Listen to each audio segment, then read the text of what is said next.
യോഹന്നാന്റെ സുവിശേഷം 14-ാം അധ്യായത്തിന്റെ 1-2 തിരുവെഴുത്തുകളാണ്. നിങ്ങളുടെ ഹൃദയം കലങ്ങിപ്പോകരുത്. അതെന്താ അങ്ങനെ പറയാൻ കാരണം? 2-3 കാര്യങ്ങൾ ആ വചനത്തിന്റെ അടിസ്ഥാനത്തിൽ അറിയാവുന്ന കാര്യങ്ങളാ ഒന്ന് ചിന്തിക്കുവാനാണ് ഇന്ന് രാത്രി കർത്താവിൽ ശരണപ്പെടുന്നത്. നമ്മുടെ കർത്താവാകുന്ന യേശുക്രിസ്തു അരുമ ശിഷ്യന്മാരോട് പറയുന്ന ഭാഗമാ, നിങ്ങളുടെ ഹൃദയം കലങ്ങിപ്പോകരുത്. അതിന് കാരണം യോഹന്നാന്റെ സുവിശേഷം പ്രാരംഭത്തിൽ ചില കാര്യങ്ങളെ ഓർപ്പിക്കട്ടെ. ഇന്നലെയും നാളെയും ഒക്കെ അത് ഓർപ്പിക്കും. അതാണല്ലോ ഓർപ്പിക്കേണ്ടത്. അത് ഇന്നും അങ്ങ് ഓർപ്പിക്കുക. അത് ഓർപ്പിക്കാനാണല്ലോ യോഗം ഇങ്ങനെ ക്രമീകരിച്ചത്. ഇത് മാന്യ സഹോദരിമാരുടെ പ്രവർത്തനം ഉണ്ട് ഇല്ലയോ? ആരെയും കാണുന്നില്ല, എന്തിയോ? സാധാരണ പെണ്ണുങ്ങൾ ഇവിടെ കയറി ഇരിക്കേണ്ടതാ. എന്നാലും നിങ്ങൾ ഇതിൽ സഹകരിക്കുന്നതിൽ വളരെ സന്തോഷം. ഈ മാന്യ സഹോദരിമാരെ ദൈവം അതിനായിട്ട് ഉപയോഗിച്ചല്ലോ. ഈ പട്ടണത്തിന്റെ നടുവിൽ കർത്താവിനെ സാക്ഷ്യം വഹിപ്പാൻ ദൈവം നിങ്ങൾക്ക് പിന്നെയും ദീർഘായുസ്സും ആരോഗ്യവും ഒക്കെ തരട്ടെ. ദൈവത്തിന് മഹത്വം. ദൈവം നിങ്ങളെയും പ്രവർത്തനങ്ങളെയും എല്ലാം അനുഗ്രഹിക്കട്ടെ. അപ്പോൾ ഇന്നലെയും ഇന്നും നാളെയും എല്ലാം അതാ പറയേണ്ടത്. എന്തുവാ? സുവിശേഷം. ഇതിപ്പോ പെന്തിക്കോസുകാർക്ക് ഞാൻ പറയുന്ന കാര്യം വലിയ തൃപ്തി വരികയല്ല. കാരണം നിങ്ങളിതെല്ലാം കേട്ടും പഠിച്ചും ധ്യാനിച്ചും എല്ലാം ഇരിക്കുക. അപ്പൊ നിങ്ങൾ വേറെ കാര്യം കേൾക്കാനായി വരുന്നത്. പക്ഷെ നമ്മളെല്ലാവരും കേൾപ്പിക്കേണ്ട കാര്യം ഈ സുവിശേഷമാണ്. അപ്പൊ അതുകൊണ്ട് ചില കാര്യങ്ങൾ ഒന്ന് ഓർപ്പിക്കുന്ന നല്ലതാ. ദൈവത്തിന് മഹത്വം. ഈ വിശുദ്ധ തിരുവെഴുത്തിലെ സത്യവേദ പുസ്തകത്തിലെ 66 പുസ്തകത്തിൽ, പുതിയ നിയമത്തിലെ 27 പുസ്തകത്തിൽ ആദ്യത്തെ 5 പുസ്തകം ചരിത്ര പുസ്തകങ്ങളാണ്. ഇത് ഞാൻ എപ്പോഴും പറയുന്ന കാര്യമാണ്. ചരിത്ര പുസ്തകം 5 പുസ്തകം മോശയുടെ പഞ്ചഗ്രന്ഥം എന്ന നിലയിലാണ് ഈ 5 ചരിത്ര പുസ്തകങ്ങൾ. അത് ആദ്യത്തെ 4 പുസ്തകം യേശുക്രിസ്തുവിന്റെ ചരിത്രമാണ്. യേശുക്രിസ്തുവിന്റെ ചരിത്രം. അതാണ് നല്ല ചരിത്രവും, അതാണ് കൊള്ളാവുന്ന ചരിത്രവും, അതാണ് മനുഷ്യനെ ഗുണീകരണം വരുത്തുന്ന ചരിത്രവും, അതാണ് യാതൊരു അപാകതയില്ലാത്ത ചരിത്രവും. നമ്മുടെ ഒന്നും ചരിത്രം അധികം പറയാതിരിക്കുന്നതാ നല്ലത്. ഒരാൾ ഒരിക്കലും സാക്ഷ്യം പ്രസ്താവിക്കാം, എഴുന്നേറ്റവൻ പറഞ്ഞു, ഇവന്റെ സാക്ഷ്യമൊക്കെ ഞങ്ങൾക്ക് അറിയാമെന്ന് പറഞ്ഞു. അപ്പൊ നമ്മള് അധികം പറയാതിരിക്കുന്നതാ നല്ലത്. ഇപ്പോൾ കൺവെൻഷനുമൊക്കെ പറയും, ഇപ്പോൾ സാക്ഷ്യത്തിനുള്ള സമയമാണ്. അവര് അസാക്ഷ്യം പറഞ്ഞാലും ചില കാര്യങ്ങളെ പറയുന്നുള്ളൂ, എല്ലാം ഒന്നും പറയുന്നില്ല. അപ്പോൾ ഒരു കാര്യം പറയാം, ഏറ്റവും നല്ല ചരിത്രം യേശുക്രിസ്തുവിന്റെ ചരിത്രമാണ്.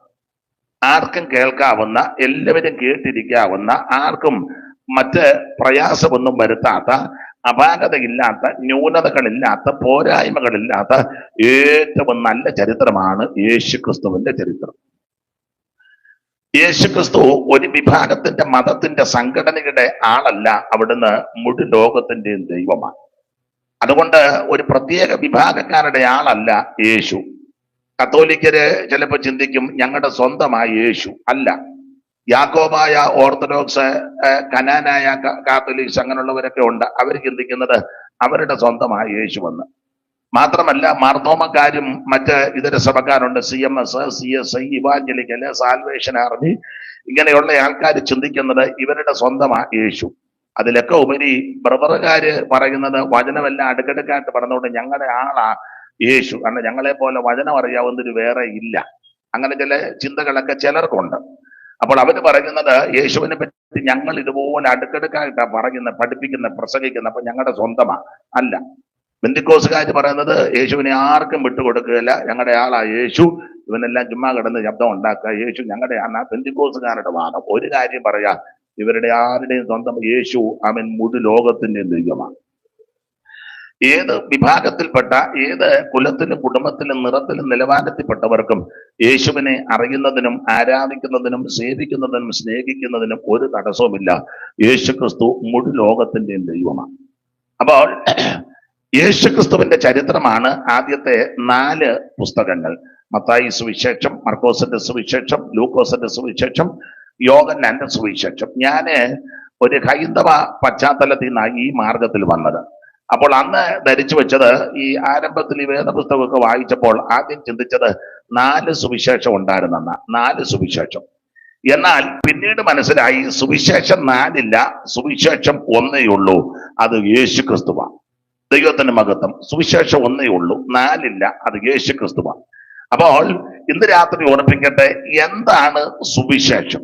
സുവിശേഷം എന്ന് പറഞ്ഞാൽ യേശു ക്രിസ്തു. ഒരു വാക്യം വായിച്ചു, അറിവുള്ള വാക്യമാ, തിമോഥെയോസിന്റെ 2-ാം ലേഖനം 2:5 നമുക്കെല്ലാം അറിവുള്ള വാക്യമാ, എങ്കിലും ഒന്നുകൂടെ വായിച്ചു. എന്താണ് സുവിശേഷം? ദാവീദിന്റെ സന്തതിയായി ജനിച്ചു മരിച്ചിട്ട് ഉയർത്തെഴുന്നേറ്റിരിക്കുന്ന യേശു ക്രിസ്തുവിനെ ഓർത്തുകൊള്ളുക, അതാകുന്നു എന്റെ സുവിശേഷം. എന്നെ കേൾക്കുന്ന പ്രിയരെ, എന്താണ് സുവിശേഷം?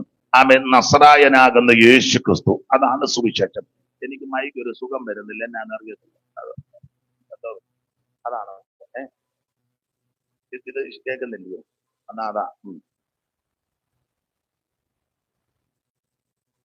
അത് ഇങ്ങോട്ട് ഇച്ചിരി തിരിച്ചു വരട്ടെ. ദൈവത്തിന് മഹത്വം ഉണ്ടാകട്ടെ. ആ മൈക്കാന്നോ നല്ലത്, അതോ ഇതാണോ? രണ്ടും കണക്കാണ്. കുഴപ്പമില്ല. അപ്പൊ ശ്രദ്ധിക്കുക, ആ പരുവത്തിന് നിൽക്കാം. അപ്പൊ എന്താണ് സുവിശേഷം? സുവിശേഷം യേശു ക്രിസ്തു. മനുഷ്യവർഗത്തിന്റെ പാപത്തിന് പരിഹാരം വരുത്തുവാൻ സ്വർഗമഹിമകൾ വെടിഞ്ഞ് ഇഹലോകത്തിൽ ഇറങ്ങി വന്ന നസറായനാകുന്ന യേശു ക്രിസ്തു, അതാണ് സുവിശേഷം. ദൈവത്തിന്റെ മകൻ. അപ്പൊ ഞാന് പ്രാരംഭത്തിൽ ഈ മാർഗത്തിൽ വന്നപ്പം ധരിച്ചത് 4 സുവിശേഷമുണ്ടെന്ന. എന്നാൽ സഭയിൽ വന്ന് ദൈവദാസന്മാർ ദൈവത്തിന്റെ വചനമൊക്കെ പഠിപ്പിച്ചപ്പോൾ, അത് ശ്രദ്ധിച്ചപ്പോൾ, കേട്ടപ്പോൾ മനസ്സിലായി, സുവിശേഷം 4ഇല്ല, സുവിശേഷം ഒന്നേ ഉള്ളൂ, അത് നസറായനാകുന്ന യേശു ക്രിസ്തു. ആ സുവിശേഷത്തിൽ ഇന്ന് രാത്രി നമ്മൾ ചിന്തിക്കാൻ വചനം വായിച്ചിരിക്കുന്നത്. ദൈവത്തിന്റെ മഹത്വം. ഈ മത്തായി യേശു ക്രിസ്തു രാജാതി രാജാവാണ് എന്ന് തെളിയിച്ചാണ് എഴുതിയിരിക്കുന്നത്. മർക്കോസ് എഴുതിയിരിക്കുന്നത് യേശു ക്രിസ്തു ദാസരൂപമെടുത്ത വ്യക്തിയെ പറ്റി. ഇനിയും ഫോൺ എടുത്തോണ്ട് പോകരുത്, അത്യാവശ്യമായ കുഴപ്പമില്ല, ഇനിയും പോകരുതെന്നേ ഉള്ളൂ. ഞാൻ ആരെങ്കിലും വിളിച്ചാൽ കേൾപ്പിച്ചു കൊടുക്കണം, അവരോട് സുവിശേഷം കേൾക്കട്ടെ. ദൈവത്തിന് മതി. അപ്പൊ ശ്രദ്ധിക്കുക, മത്തായി യേശു ക്രിസ്തു രാജാതി രാജാവാണെന്ന് തെളിയിച്ചു. മർക്കോസ് യേശു ക്രിസ്തു ദാസരൂപമെടുത്ത വ്യക്തിയെ വരച്ചു കാണും. എന്നാൽ ലൂക്കോസ് യേശു ക്രിസ്തുവിനെ സമ്പൂർണ്ണ മനുഷ്യൻ എന്ന നിലയിലാണ് ചിത്രീകരിച്ചിരിക്കുന്നത്. ഇതിൽ നിന്നെല്ലാം വ്യത്യസ്തമായ യോഹന്നാൻ യേശു ക്രിസ്തു ഏക നിത്യ സത്യ ദൈവമാണെന്ന് തെളിയിച്ചിരിക്കുന്നു. അപ്പൊ യേശു ക്രിസ്തു രാജാതി രാജാവാണ്, യേശു ക്രിസ്തു സമ്പൂർണ്ണ മനുഷ്യനാണ്, യേശു ക്രിസ്തു ദാസരൂപമെടുത്ത മഹത് വ്യക്തിയാണ്. മാത്രമല്ല, യേശു ക്രിസ്തു ഏക നിത്യ സത്യ ദൈവമാണ്. ഇതാണ് യോഹന്നാൻ തെളിയിച്ചിരിക്കുന്നത്. ആട്ടെ, മത്തായി യഹൂദന്മാരെ ഉദ്ദേശിച്ചാണ് എഴുതിയിരിക്കുന്നത്. എഴുത്ത് വായിക്കുമ്പോൾ നമുക്കറിയാം. കാരണം യഹൂദന്മാർക്ക് ഈ പിതാക്കന്മാരെ പറ്റിയും പാരമ്പര്യമൊക്കെ പറയുന്നത് ഇഷ്ടമാണ്. അതുകൊണ്ട് മത്തായിയുടെ തുടക്കത്തിലെ അങ്ങനെ അബ്രഹാമിന്റെ പുത്രനായി, ദാവീദിന്റെ പുത്രനായി, യേശു ക്രിസ്തുവിന്റെ വംശാവലി, ഇതെല്ലാം നിങ്ങൾക്ക് അറിയാവുന്ന കാര്യമാണ്. അറിയാത്ത ആരെങ്കിലും ഉണ്ട് അവരുടെ അറിവിനായി പറയുന്നത്. അപ്പോൾ മത്തായി സുവിശേഷം 1-ാം അധ്യായത്തിന്റെ 1-ാം വാക്യം വായിച്ചു. ദൈവത്തിന് മഹത്വം. വായിച്ചാണ്. അബ്രഹാമിന്റെ പുത്രനായ ദാവീദിന്റെ പുത്രനായ ദാവീദിന്റെ പുത്രനായ യേശുക്രിസ്തുവിന്റെ വംശാവലി. അപ്പോൾ മത്തായി ക്രിസ്തുവേശുവിന്റെ വംശാവലി തെളിയിക്കുക. യഹൂദന്മാർക്ക് വംശാവലി കേൾക്കുന്ന ഇഷ്ടമാണ്. നമ്മുടെ ഇടയിലും ചില ആൾക്കാർക്ക് ഈ വംശാവലി കേൾക്കുകയും പറയുകയും ചെയ്യുന്ന വലിയ ഇഷ്ടമാണ്. ഞങ്ങളുടെ അപ്പച്ചന്റെ അപ്പച്ചന്റെ അപ്പച്ചന്റെ അതൊക്കെ വലിയ ഇഷ്ടമാണ് ചിലർക്ക്. സ്തോത്രം. നമ്മുടെ ഇടയിൽ ഇപ്പൊ അങ്ങനെ ആൾക്കാരുണ്ട്. സ്തോത്രം. എന്റെ ഗ്രാൻഡ് ഫാദർ ആണ് ഇത് സ്റ്റാർട്ട് ചെയ്തത്. വലിയ ഇഷ്ടമാണ് അത് പറയുന്നത്. അത് നല്ല കാര്യമാണ്, അത് ഞാൻ എതിരുമല്ല. നമുക്കും അതൊക്കെ ഇപ്പൊ ഇഷ്ടമായിട്ട് വന്നിരിക്കുക. 4-ാം തലമുറക്കാർ പറയും, ഈ ദേശത്തെ ആദ്യത്തെ പെന്തിക്കോസുകാർ എന്റെ വല്യപ്പച്ചന്റെ അപ്പച്ചനാണ്. അത് വലിയ ഇഷ്ടമാണ്. ഇവന് ദൈവമായിട്ട് വലിയ ബന്ധമൊന്നുമില്ല. എന്നാലും അപ്പച്ചന്റെ പ്രത്യേകോപല കയറി അടിക്കുന്നു. പിന്നെയും ഫോൺ വരുന്നല്ലോ.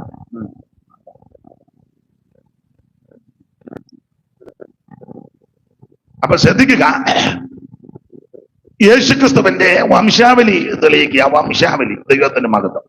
അപ്പോൾ അബ്രഹാമിന്റെ പുത്രനായി, ദാവീദിന്റെ പുത്രനായി യേശുക്രിസ്തുവിന്റെ വംശാവലി. യഹൂദന്മാർക്ക് വംശാവലി കേൾക്കുന്ന വലിയ ഇഷ്ടമാണ്. തന്നെയല്ല, അബ്രഹാം ഇവരുടെ പിതാവാണെന്ന് പറയുന്നത്. പിന്നെ വേറൊരു കാര്യമുണ്ട്, അബ്രഹാം വരെ ഇവര് പോവുള്ളൂ, അതിനപ്പുറം പോകുകയല്ല. അപ്പുറം പോയാൽ പരുവക്കേട. നമ്മുടെ ആൾക്കാർ വംശാവലിയൊക്കെ എഴുതി അങ്ങേയറ്റത്ത് ചെല്ലുമ്പോ ഇങ്ങനെ എന്ന് കുറവലങ്ങാട്ടിൽ നിന്ന് ഒരു അപ്പച്ചൻ വന്നത്. ഇത് പുറകോട്ട് പോയാൽ പരുവക്കേട. എന്നെ എല്ലാവരും മിണ്ടാതിരിക്കുന്നത്. ഞാൻ ഈ കുടുംബചരിത്ര പുസ്തകമൊക്കെ ഒത്തിരിയും വായിച്ചിട്ടുണ്ട്, മിക്കതും വായിച്ചിട്ടുണ്ട്. അതിന്റെ എല്ലാം തുടക്കത്തിൽ ഇങ്ങനെ കുറവലിങ്ങാട്ടിൽ നിന്നൊരു അപ്പം വന്നു. പുള്ളിയുടെ അപ്പനെ പറ്റി ഒരു വിവരവും ഇല്ല. അപ്പൊ അവിടെ കൊണ്ടേ നിർത്തുള്ളൂ, അതിന് പുറകോട്ട് പോയാൽ പരുവക്കേടാ. അപ്പൊ എന്തായാലും കൊള്ളാം, യേശുക്രിസ്തുവിന്റെ വംശാവലി മത്തായി തെളിയിച്ചിരിക്കുക. അബ്രഹാമിന്റെ പുത്രനായി, ദാവീദിന്റെ പുത്രനായി യേശുക്രിസ്തുവിന്റെ വംശാവലി. അപ്പോൾ യഹൂദന്മാർക്ക് വംശാവലി കേൾക്കുന്നത് താല്പര്യമായതുകൊണ്ട് ആ നിലയിൽ ആ മത്തായി എഴുതിയിരിക്കുന്നത്. എന്നാൽ ലൂക്കോസ് ചരിത്രം നന്നായി പഠിച്ചതുകൊണ്ട്, യവനായര് ജാതികളോട് ഇത് അറിയിക്കുന്നത് കൊണ്ട് ചരിത്രം നന്നായി പഠിച്ച് വളരെ അടുക്കടുക്കായിട്ടാണ് ലൂക്കോസ് എഴുതിയിരിക്കുന്നത്. ഒന്നിന്റെ ഒന്ന് വായിച്ച്, ലൂക്കോസ് 1:1. ശ്രീമാനായ തെയോഫിലോസെ, ശ്രീമാനായ തെയോഫിലോസെ, ആദ്യം മുതൽ കണ്ട സാക്ഷികളും വചനത്തിന്റെ ശുശ്രൂഷകന്മാരുമായവർ നമ്മെ പരമേൽപ്പിച്ചതുപോലെ നമ്മുടെ ഇടയിൽ പൂർണ്ണമായി പ്രമാണിച്ചു വരുന്ന കാര്യങ്ങളെ വിവരിക്കുന്ന ഒരു ചരിത്രം ചമപ്പാൻ പലരും തുനിഞ്ഞിരിക്കൊണ്ട് നിനക്ക് ഉപദേശം ലഭിച്ചിരിക്കുന്ന വാർത്തയുടെ നിശ്ചയം നീ അറിയേണ്ടതിന് അത് ക്രമമായി എഴുതുന്നത് നന്നെന്ന്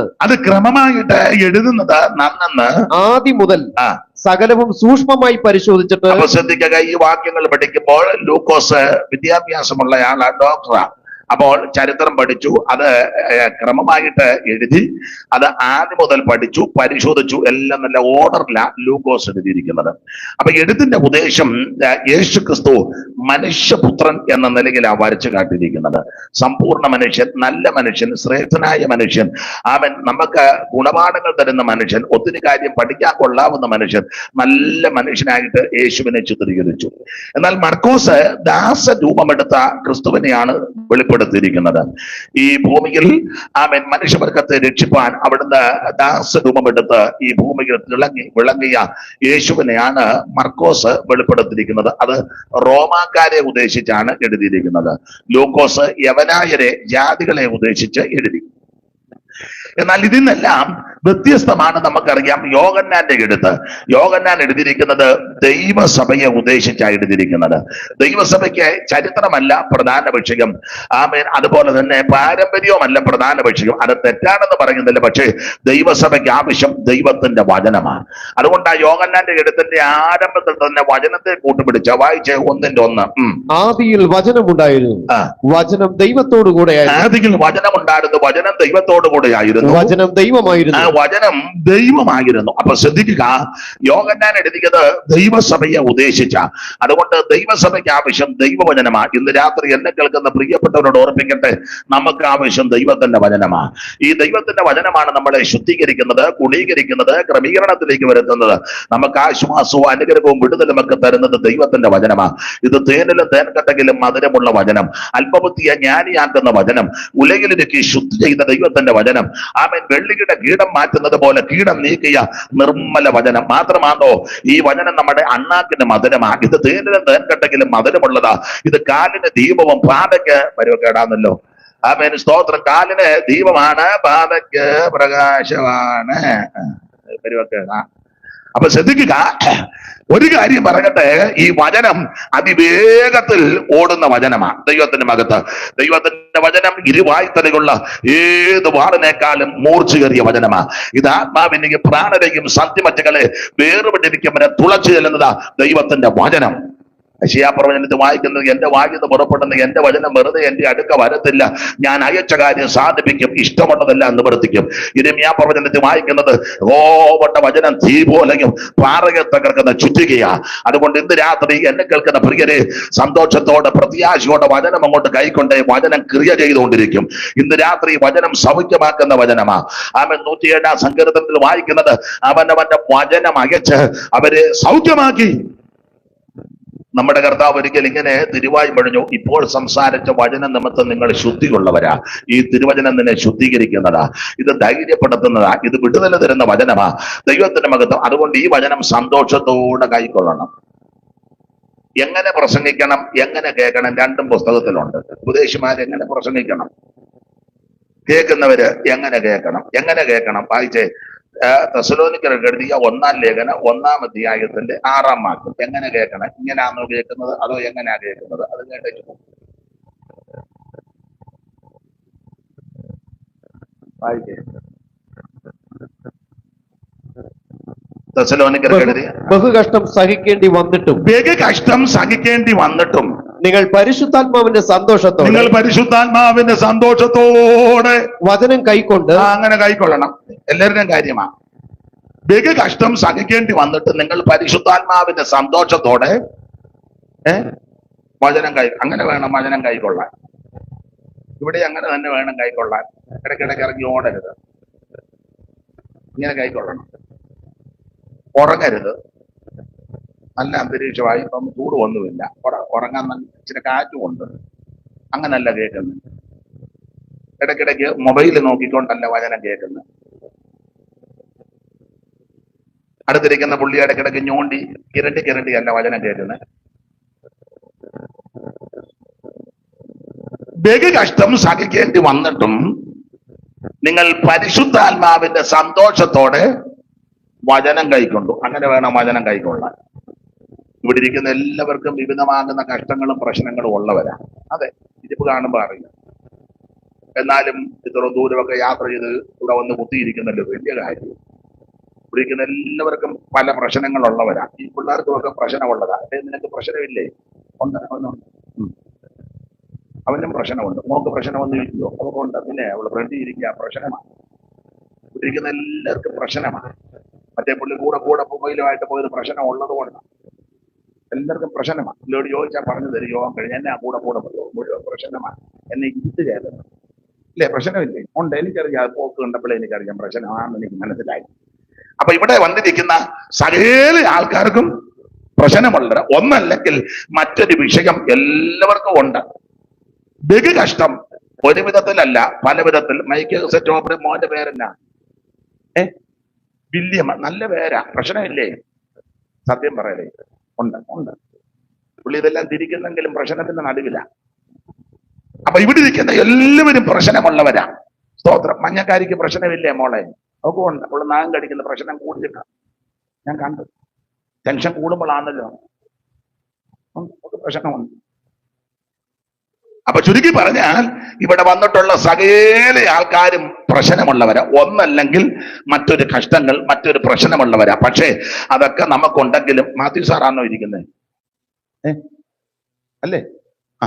സാറിനും ഉണ്ട് പ്രശ്നം. നിങ്ങൾ ഓർക്കും സാറിന് ഒരു പ്രശ്നവും ഇല്ലെന്ന്. സാറിന് വ്യക്തിപരമായിട്ട് ചോദിച്ചേ. എല്ലാവർക്കും ഉണ്ട് പ്രശ്നം. ഇവിടെ ഇരിക്കുന്ന ആർക്കാ പ്രശ്നം? പ്രശ്നമില്ലേ? ഉണ്ട്, ഇല്ലേ? പിന്നെ ഇരിപ്പ് കാണുമ്പോൾ എനിക്കറിയാം. അപ്പൊ ചുരുക്കി പറഞ്ഞാൽ ഇവിടെ വന്നിരിക്കുന്ന സകല ആൾക്കാർക്കും ഒന്നല്ലെങ്കിൽ മറ്റൊരു വിധ കഷ്ടങ്ങളിൽ കൂടി പോകുന്നവരാ. എന്റെ പ്രിയരെ, ഇതൊക്കെ ഉണ്ടെങ്കിലും ദൈവസന്നിധി വന്നു കഴിയുമ്പോൾ പരിശുദ്ധാത്മാവിന്റെ സന്തോഷത്തോടെ വചനം കൈക്കൊള്ളണം. അങ്ങനെ എഴുതിയിരിക്കുന്നു. ഒന്നോട് വായിച്ചേ. ബഹുകഷ്ടം സഹിക്കേണ്ടി വന്നിട്ടും നിങ്ങൾ പരിശുദ്ധാത്മാവിന്റെ സന്തോഷത്തോടെ വചനം കൈക്കൊണ്ട്. ഇന്ന് രാത്രി എന്നെ കേൾക്കുന്ന പ്രിയരെ, അവൻ പരിശുദ്ധാത്മാവിന്റെ സന്തോഷത്തോടെ വേണം വചനം കൈക്കൊള്ളാൻ. ഇത് ഇച്ചിരി ഒന്ന് മാറ്റി തരുമോ? ഇത് ഒരു തടസ്സമായിട്ട് എനിക്ക് തോന്നുന്നു. ഇച്ചിരി അങ്ങോട്ട് മാറ്റി. കാരണം ഇത് ഇവിടെ വെക്കുന്ന നല്ലതായിരുന്നു, പക്ഷെ ഇത് ഞാൻ കുനിഞ്ഞു കിടക്കണം. ഇതിന് നിങ്ങളെ ഇച്ചിരി കൂടെ വേണമായിരുന്നു. അതാണ്. അതുകൊണ്ട് കുഴപ്പമില്ല. ഞാൻ ഇങ്ങനെ കിടക്കണം. പിന്നെ യോഗം എനിക്കെന്നും ഇങ്ങനെ കിടക്കാൻ പറ്റുമോ? അപ്പൊ ശ്രദ്ധിക്കുക. ഇത് മതി. ഇവിടെ കൂട്ടി വെക്കണമെന്നുള്ളത് തൊണ്ടയ്ക്ക് പ്രയാസമുള്ളത് കൊണ്ട്. അപ്പൊ ശ്രദ്ധിക്കുക. ബഹുകഷ്ടം സഹിക്കേണ്ടി വന്നിട്ടും പരിശുദ്ധാത്മാവിന്റെ സന്തോഷത്തോടെ ദൈവത്തിന്റെ വചനം കൈക്കൊണ്ടു.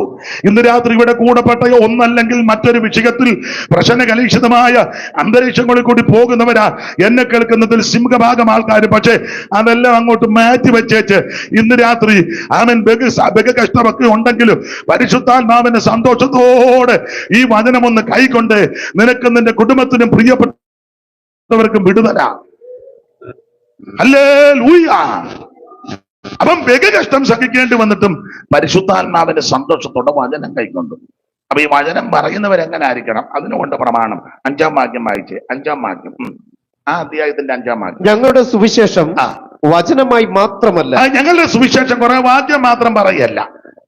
നോട്ട് കുറിച്ചുകൊണ്ട് വന്നിട്ട്, കുറിക്കുന്ന തെറ്റൊന്നുമില്ല. ഓർമ്മക്കുറവുള്ളവര് കുറിച്ചു വെക്കുന്ന നല്ലതാ. ഇവരെ കേട് വിളിച്ച് പറയാതിരിക്കും. ഓർമ്മയുള്ളവര് കുറിക്കണ്ട. ഓർമ്മ അല്പം കുറവുള്ളവര് നോട്ട് ചെയ്യുന്നത് നല്ലതാ. ചില വിശ്വാസികൾ പറഞ്ഞു കേട്ടു, ഞങ്ങളുടെ പാസ്റ്റർ കുറിപ്പ് വെച്ചാ പ്രസംഗിക്കുന്നത്. അയാൾക്ക് വിവരമുണ്ട്, അതുകൊണ്ടാണ്. പുള്ളിക്ക് വിവരമുണ്ട്. കാരണം വേറൊന്നും പറയണ്ട, എടുത്ത വിഷയം പറയാമല്ലോ. അതിനാ പുള്ളി കുറിച്ച് വെക്കുന്നത്. ഇത് ഓർമ്മയുള്ളവര് കുറിക്കുകയും വേണ്ട, പറയാം. ചെല്ലി പറയാനുണ്ട് എനിക്ക് ഇപ്പൊ കിട്ടിയതാണ്, ആയിക്കോട്ടെ, ഞാൻ എതിർക്കുന്നില്ല, ഇപ്പൊ എതിർക്കുന്നില്ല. എപ്പോ കിട്ടിയാൽ ഇതിനെപ്പറ്റി അറിവുണ്ടായിരിക്കണം. അപ്പൊ ശ്രദ്ധിക്കുക, ഞങ്ങളുടെ സുവിശേഷം വചനമായിട്ട് മാത്രമല്ല, കുറെ വാക്യം നിന്നുകൊണ്ട് അങ്ങ് പറയുകയല്ല. വാക്യം നല്ലതാ, അത് മാത്രം ഇങ്ങനെ ശാന്തമായിട്ട് നിന്ന് പറയുകയല്ല. പിന്നെ എങ്ങനെ ഞങ്ങളുടെ സുവിശേഷം വചനമായി മാത്രമല്ല, അടുത്തത് ശക്തിയോടും. ശക്തിയോടാ സുവിശേഷം പറയുന്നത്, ശക്തിയോടും പരിശുദ്ധാത്മാവോടും ബഹുനിശ്ചയത്തോടും കൂടെ. ബഹുനിശ്ചയത്തോടും. അപ്പൊ ഈ ശുശ്രൂഷകൾ ചെയ്യുമ്പോൾ ഈ നിലയിലാ ചെയ്യുന്നത് ദൈവദാസന്മാർ. ശക്തിയോടും പരിശുദ്ധാത്മാവോടും ബഹുനിശ്ചയത്തോടും. ദൈവദാസന്മാർ ഇങ്ങനെ ദൈവത്തിന്റെ വചനം ശുശ്രൂഷിക്കുമ്പോൾ ദൈവമക്കൾ കേൾക്കേണ്ടത് പരിശുദ്ധാത്മാവിന്റെ സന്തോഷത്തോടെ വചനം കൈക്കൊള്ളണം. അങ്ങനെ വേണം ഇന്ന് രാത്രി കേൾക്കാൻ. അതാണ് ദൈവത്തിന്റെ വചനത്തിന്റെ വിശേഷത. ആട്ടെ, നമുക്ക് വിഷയത്തിലേക്ക് വരാം, നമ്മുടെ ഭാഗത്തേക്ക് വരാം. സുവിശേഷം, യോഹന്നാന്റെ സുവിശേഷം 14-ാം അധ്യായത്തിന്റെ 1-2 നമ്മൾ വായിച്ചത്. ഞാൻ ഓർപ്പിച്ചല്ലോ, എന്താ സുവിശേഷം? അത് യേശു ക്രിസ്തു.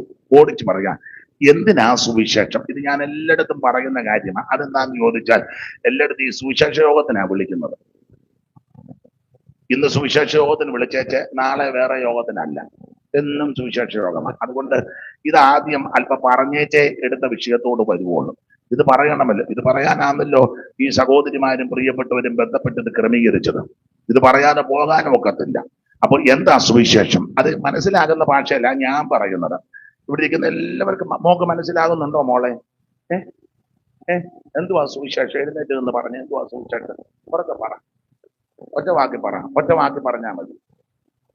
യേശു ക്രിസ്തു. മോനിരുന്നു. അവക്ക് പിടി കിട്ടി ഉണ്ടോ? നിനക്ക് മനസ്സിലായോ സുവിശേഷം എന്നാണ്? എഴുന്നേറ്റ് നിന്ന് പറഞ്ഞ എന്തുവാ സുവിശേഷം? ഉറക്കെ പറയടാ. യേശു ക്രിസ്തു. മോന്റെ പേരെന്തുവാ? ഗോഡ്വിൻ. പേര് പോലെ തന്നെ ഒത്തല്ലോ, നീ ഇരുന്നു. അവനും മനസ്സിലായി സുവിശേഷം. എന്തുവാ മോളെ സുവിശേഷം? യേശു ക്രിസ്തുവാ. യേശു ക്രിസ്തു. മോൻ രക്ഷിക്കപ്പെട്ടതാണോ? അതിന് ചോദിക്കുന്നില്ല, പെട്ടല്ലോ. സ്തോത്രം. മോൻ രക്ഷിക്കപ്പെട്ട നമ്മുടെ ആളാ. എന്തുവാ സുവിശേഷം? ഞാൻ പറയാനില്ല.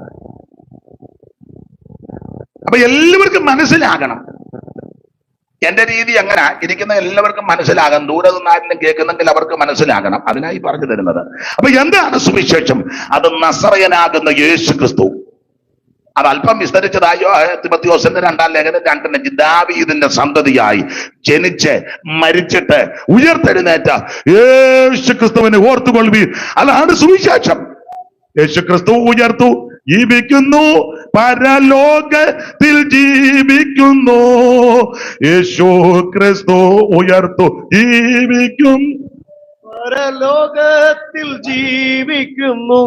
ഈഹലോകത്തിൽ താനിനി വേഗം വരും രാജരാജനായി വാണിടുവാൻ.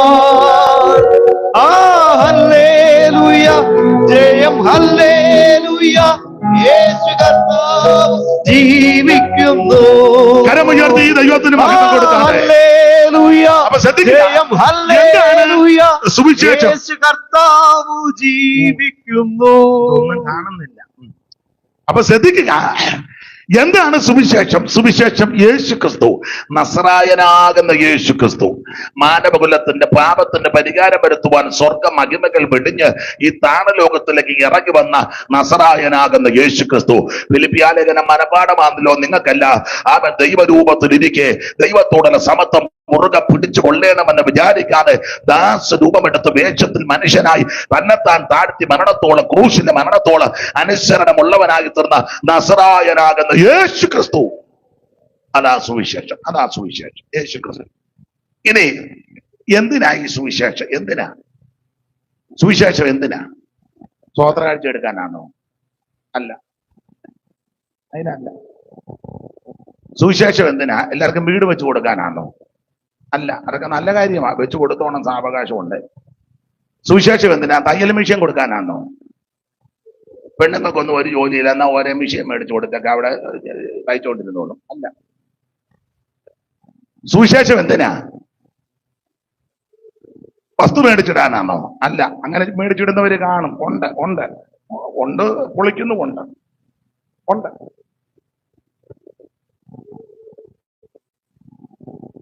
സുവിശേഷം ഇതിനൊന്നുമല്ല. സുവിശേഷം എന്തിനാ? നാട്ടുകാരുടെ സൗകര്യം കെടുത്താനല്ല, അല്ല, മതം മാറ്റാനല്ല. ഇത് മതം മാറ്റമല്ല, സഭ മാറ്റുകല്ല, സംഘടന മാറ്റുകല്ല, നാട്ടുകാരുടെ സൗകര്യം കെടുത്തുകല്ല. റോഡ് ബ്ലോക്ക് ചെയ്യാനാണോ സുവിശേഷം? അല്പം ബ്ലോക്കായിരുന്നു. വല്ലതും മിണ്ടാൻ പറ്റുമോ? മിണ്ടി അവൻ ആദ്യം കാറിന്റെ കണ്ണാടി തല്ലി പൊട്ടിച്ചു. ഫ്രണ്ടിലത്തതായിരിക്കും ആദ്യം പൊട്ടിക്കുന്നത്. ഉടനെ അവൻ പറയും പുറകിലത്തൂടെ പൊട്ടിച്ചേക്കാൻ പറയും. ഉടനെ വേറെ 2 വിദ്വാന്മാര് വന്ന് പറയും കാറ്റ് കൂലി വിടണമെന്ന് പറയും. നമുക്ക് 10 മണിയായാലും ഇവിടെ വരണ്ടേ. അപ്പൊ ഈ സുവിശേഷം റോഡ് ബ്ലോക്ക് ചെയ്യുക, ഉപരോധിക്കുന്നതല്ല. സുവിശേഷം വടിവാള് കറക്കി ആൾക്കാരെ മതത്തിൽ ചേർക്കുന്നതല്ല. അങ്ങനെയൊക്കെ ചേർക്കുന്ന ആൾക്കാർ കാണും, എനിക്കറിയത്തില്ല. ഏതാ കറക്കിയ ചേരടാമൻ പേടിച്ച് ഒത്തിരി പേര് പോകുന്നവരുണ്ട്. അങ്ങനെ ഒത്തിരി പേരുണ്ട് പേടിച്ച്. പോക്ക് ചൂണ്ടിയാച്ച് മതത്തിൽ ചേർക്കുന്ന മാർഗമല്ല സുവിശേഷം. കാശ് കൊടുത്ത് ആൾക്കാരെ ഇതിനങ്ങ് താക്കുകയല്ല. അങ്ങനെയൊക്കെ ആരൊക്കെയോ പറയുന്നു കഞ്ഞിയും കാശും കൊടുത്താണ്. കൊള്ളാം, ചോറ് കൊടുത്ത് കേൾക്കുന്നില്ല. പിന്നെ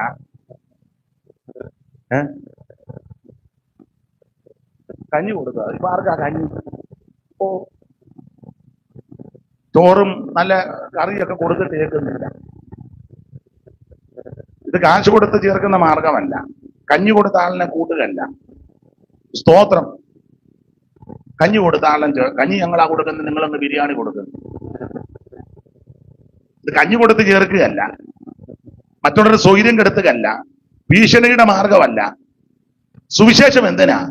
ചില ആൾക്കാർ പറഞ്ഞ കുറെ പേരുടെ വയറ്റിപ്പഴപ്പിനാണ് ഈ ലോകത്ത് ജീവിക്കുന്ന സകല മനുഷ്യനും വയറ്റിപ്പഴപ്പിനാണ്. അല്ലെന്നൊന്ന് നീ പറ, ആർക്കാ വയറ്റിപ്പഴപ്പില്ലാണ്? ഉപദേശിമാർ ഞങ്ങൾ പ്രസംഗിച്ചു, കഴിക്കണ്ടേ വല്ലോ? അമ്പലത്തിൽ രാമായണം വായിക്കുന്നു, ഭാഗവതം വായിക്കുന്നു, ദശമസ്കന്ധമാണ് വായിക്കുന്നത്. വായന കഴിഞ്ഞ് കൊടുക്കണ്ടേ? ഞങ്ങളുടെ ഒരു അച്ചായ മരിച്ചപ്പം വായിക്കാനാണെന്ന് വിളിച്ചോണ്ടേ ഞാനും ഉണ്ട്. അപ്പൊ അവര് പറഞ്ഞു വായിക്കുന്നവർക്ക് ഭക്ഷണം കൊടുക്കണം. ആരും കൊടുക്കുമെന്ന് വേറെ പറഞ്ഞു, ഞങ്ങൾ കൊടുത്തോളാം. അവര് ഭക്ഷണം വൈദ്യപ്പഴത്തിന് ആണെന്ന്. പിന്നെ കഴിക്കുന്നതിന് വ്യത്യാസം ഉണ്ടെന്നുള്ള അവര് കൂടുതലും നെയ്യും വെജിറ്റബിളും, നമ്മുടെ നല്ല ഏട്ടക്കൂരി എന്തേലും പറ. ഒന്നും അറിയാമല്ലോ, എല്ലാം പാവങ്ങൾ.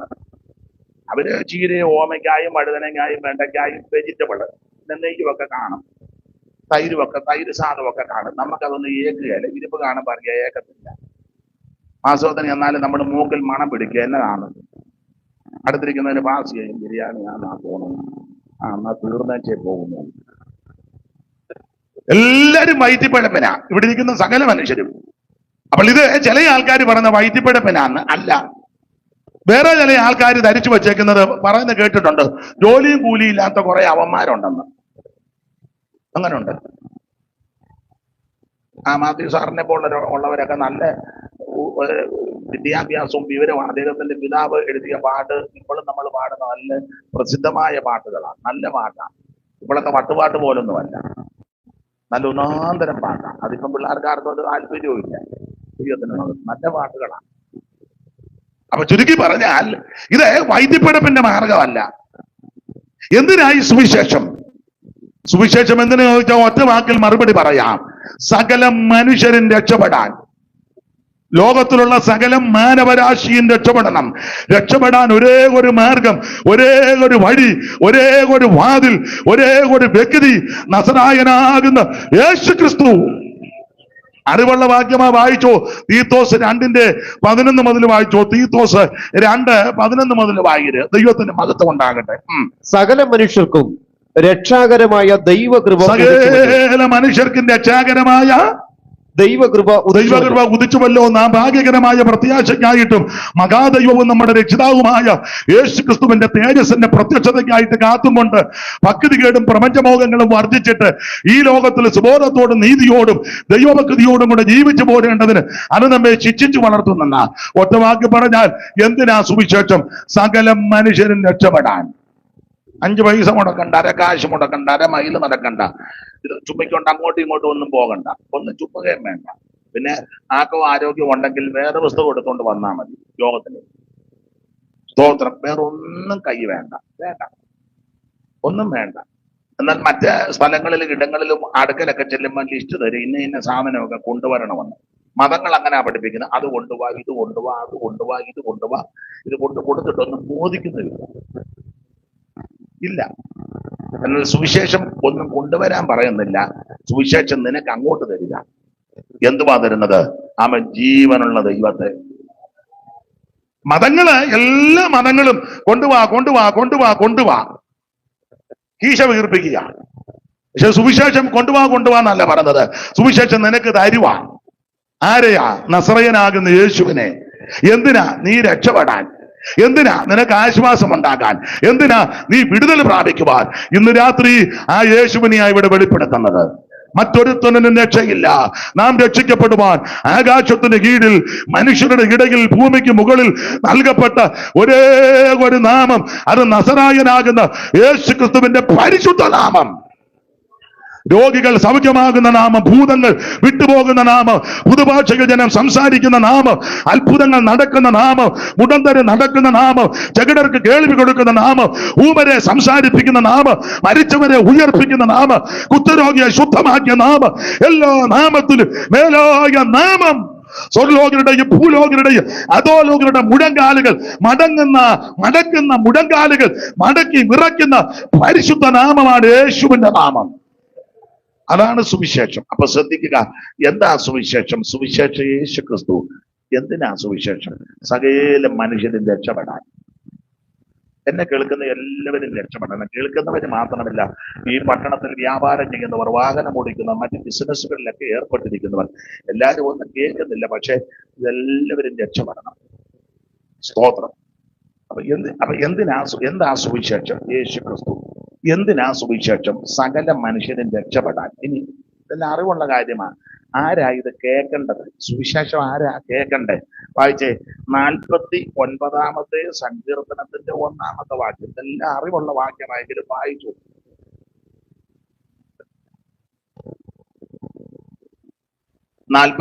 ന്റെ പ്രാരംഭവാക്യം. സകല ജാതികളുമായുള്ളവരെ, സകല ജാതികളുമായുള്ളവരെ ഇത് കേൾപ്പിൻ. ഇത് കേൾക്കണം കേട്ടോ. സകല ജാതികളുമായുള്ളവരെ ഇത് കേൾക്കണം. എന്തുവാ? സുവിശേഷം കേൾക്കണമെന്ന്. എല്ലാവരും കേൾക്കണം. പക്ഷെ ദുഃഖകരമെന്ന് പറയട്ടെ, ഈ നമ്മുടെ ആൾക്കാർ പോലും ഇത് കേൾക്കുന്നില്ല. ചിലർ കൺവെൻഷന് എന്നാൽ ഇത് കേൾപ്പിക്കത്തുമില്ല. കാരണം മറ്റുള്ളവരെ നിങ്ങൾ ശ്രദ്ധിച്ച് എല്ലാ പോസ്റ്റേലും വെച്ചിട്ടുണ്ട് കേൾക്കാൻ.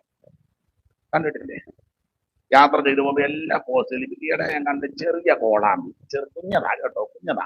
ഒന്ന് അങ്ങോട്ടും ഒന്ന് ഇങ്ങോട്ടും. എല്ലാ പോസ്റ്റേലും അല്ല, ഒന്നോടെ വിട്ടുള്ള പോസ്റ്റേല് ഒന്ന് അങ്ങോട്ടും ഒന്ന് ഇങ്ങോട്ടും.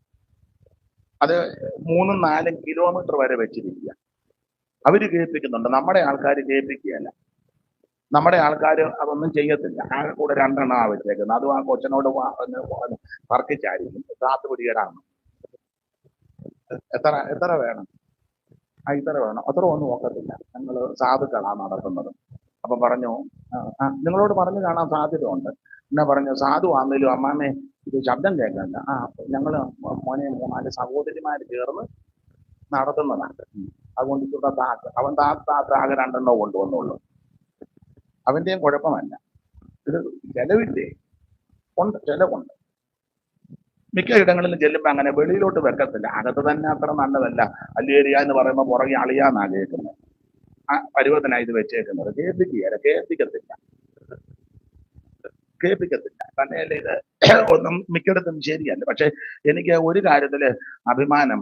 ഈ തിരുവനന്തപുരം സൈഡിൽ പ്രസംഗിക്കാൻ പോയാൽ നല്ല സിസ്റ്റമാണ്. നിങ്ങൾ വല്ലതും പോയിട്ടുണ്ടോ?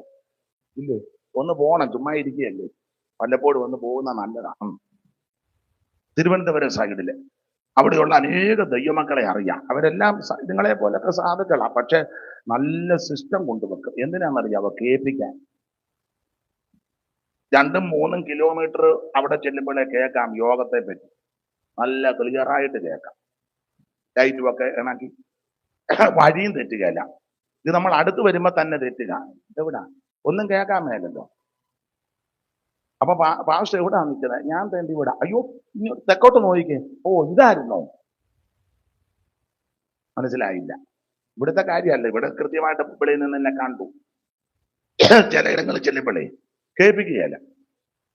അടുത്ത് ചെന്നാൽ പോലും കേൾക്കുകയില്ല, വരുന്നവരും കേൾപ്പിക്കുന്നില്ലല്ലോ.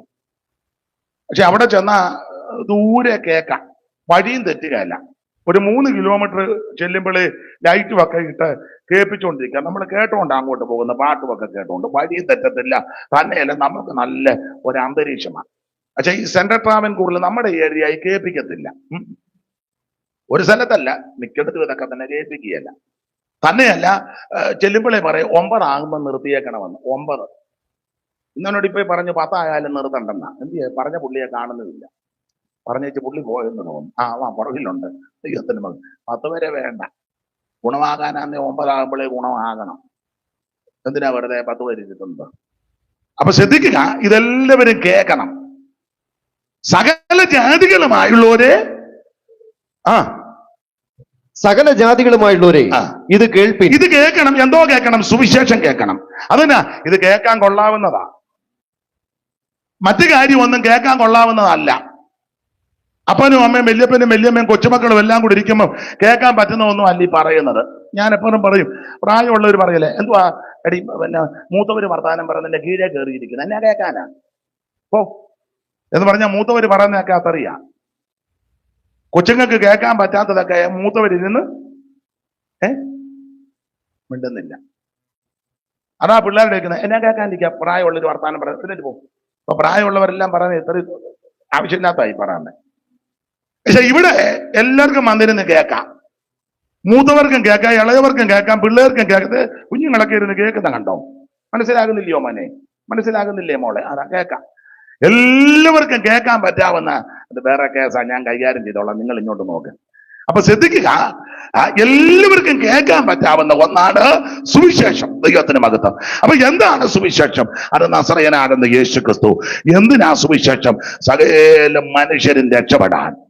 ആരാ ഇത് കേൾക്കേണ്ടത്? സകല ജാതികളും ഇത് കേൾക്കണം. എല്ലാവരും കേൾക്കണം. ഓടിച്ചു പോകാം. സുവിശേഷം കേൾക്കാനുള്ള ഗുണമെന്ന ഞാൻ ഇന്നും പറയാനുണ്ട്. എന്നിട്ട് പറയുന്നത് എനിക്ക് സന്തോഷമാണ്. ഒന്ന്, സുവിശേഷം കേട്ടാൽ മാനസാന്തരം ഉണ്ടാകും. മർക്കോസിന്റെ സുവിശേഷം 1-ാം അധ്യായത്തിന്റെ 14-15 തിരുവെടുത്തുകൾ അറിവുള്ളതാ എങ്കിലും ഒന്ന് വായിച്ചു വിട്ടു. മർക്കോസിന്റെ സുവിശേഷം 1-ാം അധ്യായത്തിന്റെ 14-15. എന്നാൽ യോഹന്നാൻ തടവിലായ ശേഷം യേശു ഗലീലയിൽ ചെന്ന്, യേശു ക്രിസ്തു ഗലീലയിൽ ചെന്ന് ദൈവരാജ്യത്തിന്റെ സുവിശേഷം പ്രസംഗിച്ചു. യേശു ആദ്യം ഗലീലയിലാ ചെന്നത്. ഗലീലയിൽ. അതെന്നാ ഗലീലയിൽ ചെന്നത്? ഗലീലക്കാരെ ആർക്കും വലിയ താല്പര്യമുള്ളതല്ല. അവിടോട്ടാ യേശു ചെന്നത്. ഞാനും നിങ്ങളുമൊക്കെ ചെല്ലുന്നത് താല്പര്യം ഉള്ളിടത്തോട്ടാ. നമ്മൾ പറയല്ലേ, ജോർജ് കുട്ടി നമ്മക്കാണ്ട വീട്ടിലോട്ട് പോകാൻ, ഞാൻ വരുന്നില്ല. അതിനാ അവർക്ക് എന്നോട് വലിയ താല്പര്യം ഇല്ല. അത് നമുക്ക് അവറാച്ചായന്റെ വീട്ടിൽ പോകാം, പുള്ളിക്ക് എന്നോടും താല്പര്യമായി, എനിക്ക് പുള്ളിയോടും താല്പര്യം. അതെ, നമ്മുടെ ആൾക്കാർ സുവിശേഷം പരസ്യയോഗം നടത്താൻ പോകുമ്പോഴും ചിലര്, എല്ലാവരും അല്ല, ചിലര് നമുക്ക് അവിടെ പോയി ഒരു പരസ്യയോഗം നടത്താം, വേണ്ട, അവിടെ ആരും ചെയ്യിപ്പിക്കത്തില്ല. നമ്മുടെ ആൾക്കാരെ ഓടിച്ച സ്ഥലമാണ്. ആന്നോ? എന്നാ വേണ്ട. പിന്നെ നമുക്ക് എവിടെ പോകണം? നമുക്ക് കുമ്പനാട്ട് കവലയിലാണെങ്കിലും, ഇനിയിപ്പോ ഈ രീതിയിലാ പോകുന്നെങ്കിൽ അവിടെയും പ്രശ്നമാകാൻ സാധ്യതയുണ്ട്. അതെന്നാന്ന് ഇപ്പൊ മൈക്കിൽ കൂടെ പറയാനൊക്കത്തില്ല. ഈ രീതിയിലാ പോകുന്നെങ്കിൽ അവിടെയും മിക്കവാറും സാധ്യതയുണ്ട്. നമ്മളെല്ലാം ഇഷ്ടമുള്ള സ്ഥലത്തോട്ടാ പോകുന്നത്. പക്ഷെ ഗലീലയിലോട്ടാ യേശു ആദ്യം ചെന്നത്. യേശു ക്രിസ്തുവിന്റെ കന്നി പ്രസംഗം ഗലീലയിലാ. മത്തായി സുവിശേഷം 4-ാം അധ്യായത്തിന്റെ 12 മുതലൊന്ന് വായിച്ചേ. 12 തോന്നുന്നു. യോഹന്നാൻ തടവിലായി എന്ന് കേട്ടാറേ യേശു ഗലീലയ്ക്ക് വാങ്ങിപ്പോയി. യേശു ഗലീലയ്ക്ക് ആദ്യം വാങ്ങിപ്പോയത്. നസ്രത്ത് വിട്ട് 3-ാം അധ്യായത്തിൽ അവിടുന്ന് സ്നാനപ്പെട്ട് 4-ാം അധ്യായത്തിൽ അവിടുന്ന് ഉപവസിച്ചു 40 ദിവസം. ഉപവസിച്ച് ആത്മശക്തിയോടെ, ആത്മനിയോഗത്തോടെ അവിടുന്ന് മരുഭൂമിയിലേക്ക് പോയി. പരീക്ഷകനാൽ പരീക്ഷിക്കപ്പെട്ട് യേശു പരീക്ഷയെ ജയിച്ച് ജയപേര് മുഴക്കി യേശു ആത്മശക്തിയോട് ആദ്യം ഗലീലയിലേക്കാണ് പോയത്. ആ ഗലീലയിൽ എന്തിനാ ചെന്നത്? സുവിശേഷം അറിയിക്കാൻ. അതെന്താ? ഗലീലക്കാരെ ആർക്കും താല്പര്യമില്ല. കാരണം ഗലീല എന്ന് പറയുന്നത് ഇരുണ്ട സ്ഥലമാണെന്ന. പണ്ട് ഈ ശലോമോൻ ഹീരാമിന് സ്ഥലം കൊടുത്തു. സ്ഥലം കൊടുക്കാൻ കാര്യം, ശലോമോൻ പള്ളി പണിയാൻ നേരത്ത് തടി മേടിച്ചത് ഹീരാമിനോടാ. അപ്പൊ ഹീരാമിനോട് തടി ചോദിച്ചു, തടിയെല്ലാം കൊണ്ട് കൊടുത്തു. മരം വെട്ടിക്കൊണ്ടുവന്ന് ആലയം പണിതു. അപ്പൊ ആലയം പണിയാൻ തടി കൊടുത്ത ഹീരാമിന് ശലോമോൻ 20 പട്ടണം കൊടുത്തെന്ന. ആ പട്ടണം അത്ര നല്ല പട്ടണമല്ല. വലിയ സുഖകരമല്ലാത്തൊരു പട്ടണം. ഹീരാൻ ചോദിച്ചു, സഹോദര ഇതാണോ തരുന്നത്? ഇതാണോ? അതാ സഹോദര ഇങ്ങനാണോ? അതാ ഹീരാമിനോട്, സഹോദര ഇങ്ങനെ അല്ല. വായിച്ചേ 9:10 രാജാക്കന്മാരുടെ 1-ാം പുസ്തകം. ശലോമോൻ യഹോവയുടെ ആലയം, രാജധാനി എന്നീ 2 ഭവനവും. ശലോമോൻ യഹോവയുടെ ആലയവും രാജധാനി എന്ന 2 ഭവനം 20 സംവത്സരം കൊണ്ട് പണിത ശേഷം 20 സംവത്സരം കൊണ്ട് പണിത ശേഷം സോർ രാജാവായ ഹീരാം, സോർ രാജാവാകുന്ന ഹീരാം ശലോമോന് അവന്റെ ഇഷ്ടം പോലൊക്കെയും ദേവദാരുവും സരളമരവും സ്വർണവും കൊടുത്തിരുന്നത് കൊണ്ട്, ദേവദാരുവും സരളമരവും സ്വർണവും എല്ലാം കൊടുത്തിരുന്നത് കൊണ്ട് ശലോമോൻ രാജാവ് ഹീരാമിന് ഗലീല ദേശത്ത് 20 പട്ടണം കൊടുത്തു. 20 പട്ടണം കൊടുത്തു. പുള്ളി കൊടുത്തു 20 പട്ടണം കൊടുത്തു. ഹീരാമിന് കൊടുക്കാൻ കാര്യം തടി തന്നതല്ലേ? പള്ളിക്ക് തടി തന്നതാ. ദൈവാലയം, യെരൂശലേം ദേവാലയം പണിയാൻ പള്ളിക്ക് തടി തന്നു. സരളമരവും ദേവദാരുവും സ്വർണവും ഒക്കെ കൊടുത്തു. സ്വർണം കൊടുത്തെന്നല്ലേ? സ്വർണം കൊടുത്തെന്നാണോ? സ്വർണമൊക്കെ ഉണ്ടായിരുന്നു. ഒന്നുകൂടെ വാക്യം വായിച്ചു. ശലോമോൻ യഹോവയുടെ ആലയം, രാജധാനി എന്നീ 2 ഭവനവും 20 സംവത്സരം കൊണ്ട് പണിത ശേഷം സോർ രാജാവായ ഹീരാം ശലോമോന് അവന്റെ ഇഷ്ടം പോലെയൊക്കെയും ദേവദാരുവും സരളമരവും സ്വർണവും കൊടുത്തിരുന്നത് കൊണ്ട് സോർ രാജാവ് കൊടുത്തു. കാരണം ഇവർക്ക് കാശുള്ളവരാ. ആരാ? സോർ രാജാക്കന്മാര്.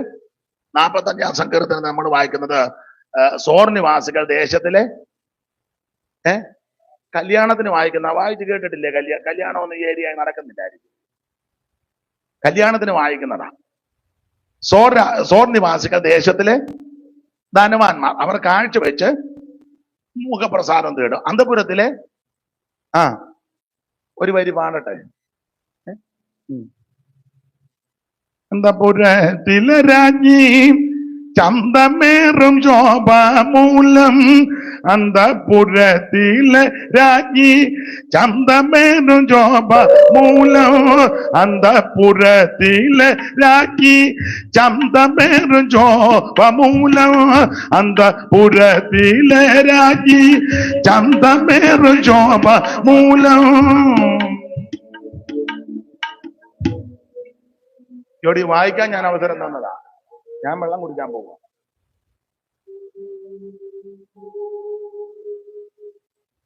അന്തപുരത്തിലെ രാജ്ഞി ചന്തമേറും ശോഭമൂലം, അന്തപുരത്തിലെ രാജ്ഞി ചന്തമേറും ശോഭമൂലം, അന്തപുരത്തിലെ രാജ്ഞി ചന്തമേറും ശോഭമൂലം. എന്തു പരിപൂർണ യാമിവളി അണിയും വസ്ത്രം പൊൻകസപ്പ് കൊണ്ടു നെയ്തതാ. എന്തു പരിപൂർണ യാമിവളി അണിയും വസ്ത്രം പൊൻകസപ്പ് കൊണ്ടു നെയ്തതാ.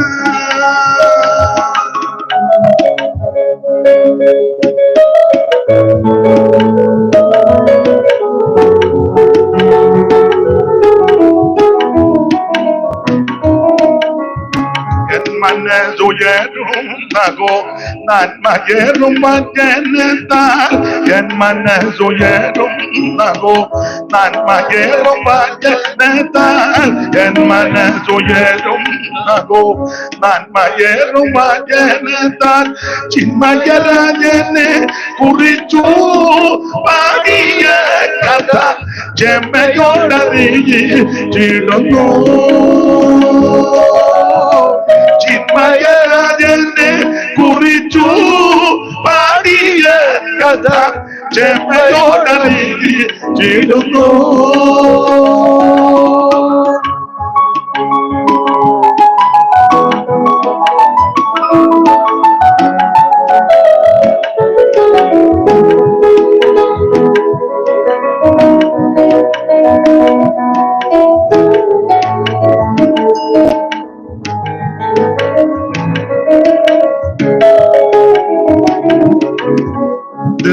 ദന്തം കൊണ്ടുള്ളതാം ചന്തമേറും രാജധാനി, ദന്തം കൊണ്ടുള്ളതാം ചന്തമേറും രാജധാനി, ദന്തം കൊണ്ടുള്ളതാം ചന്തമേറും രാജധാനി.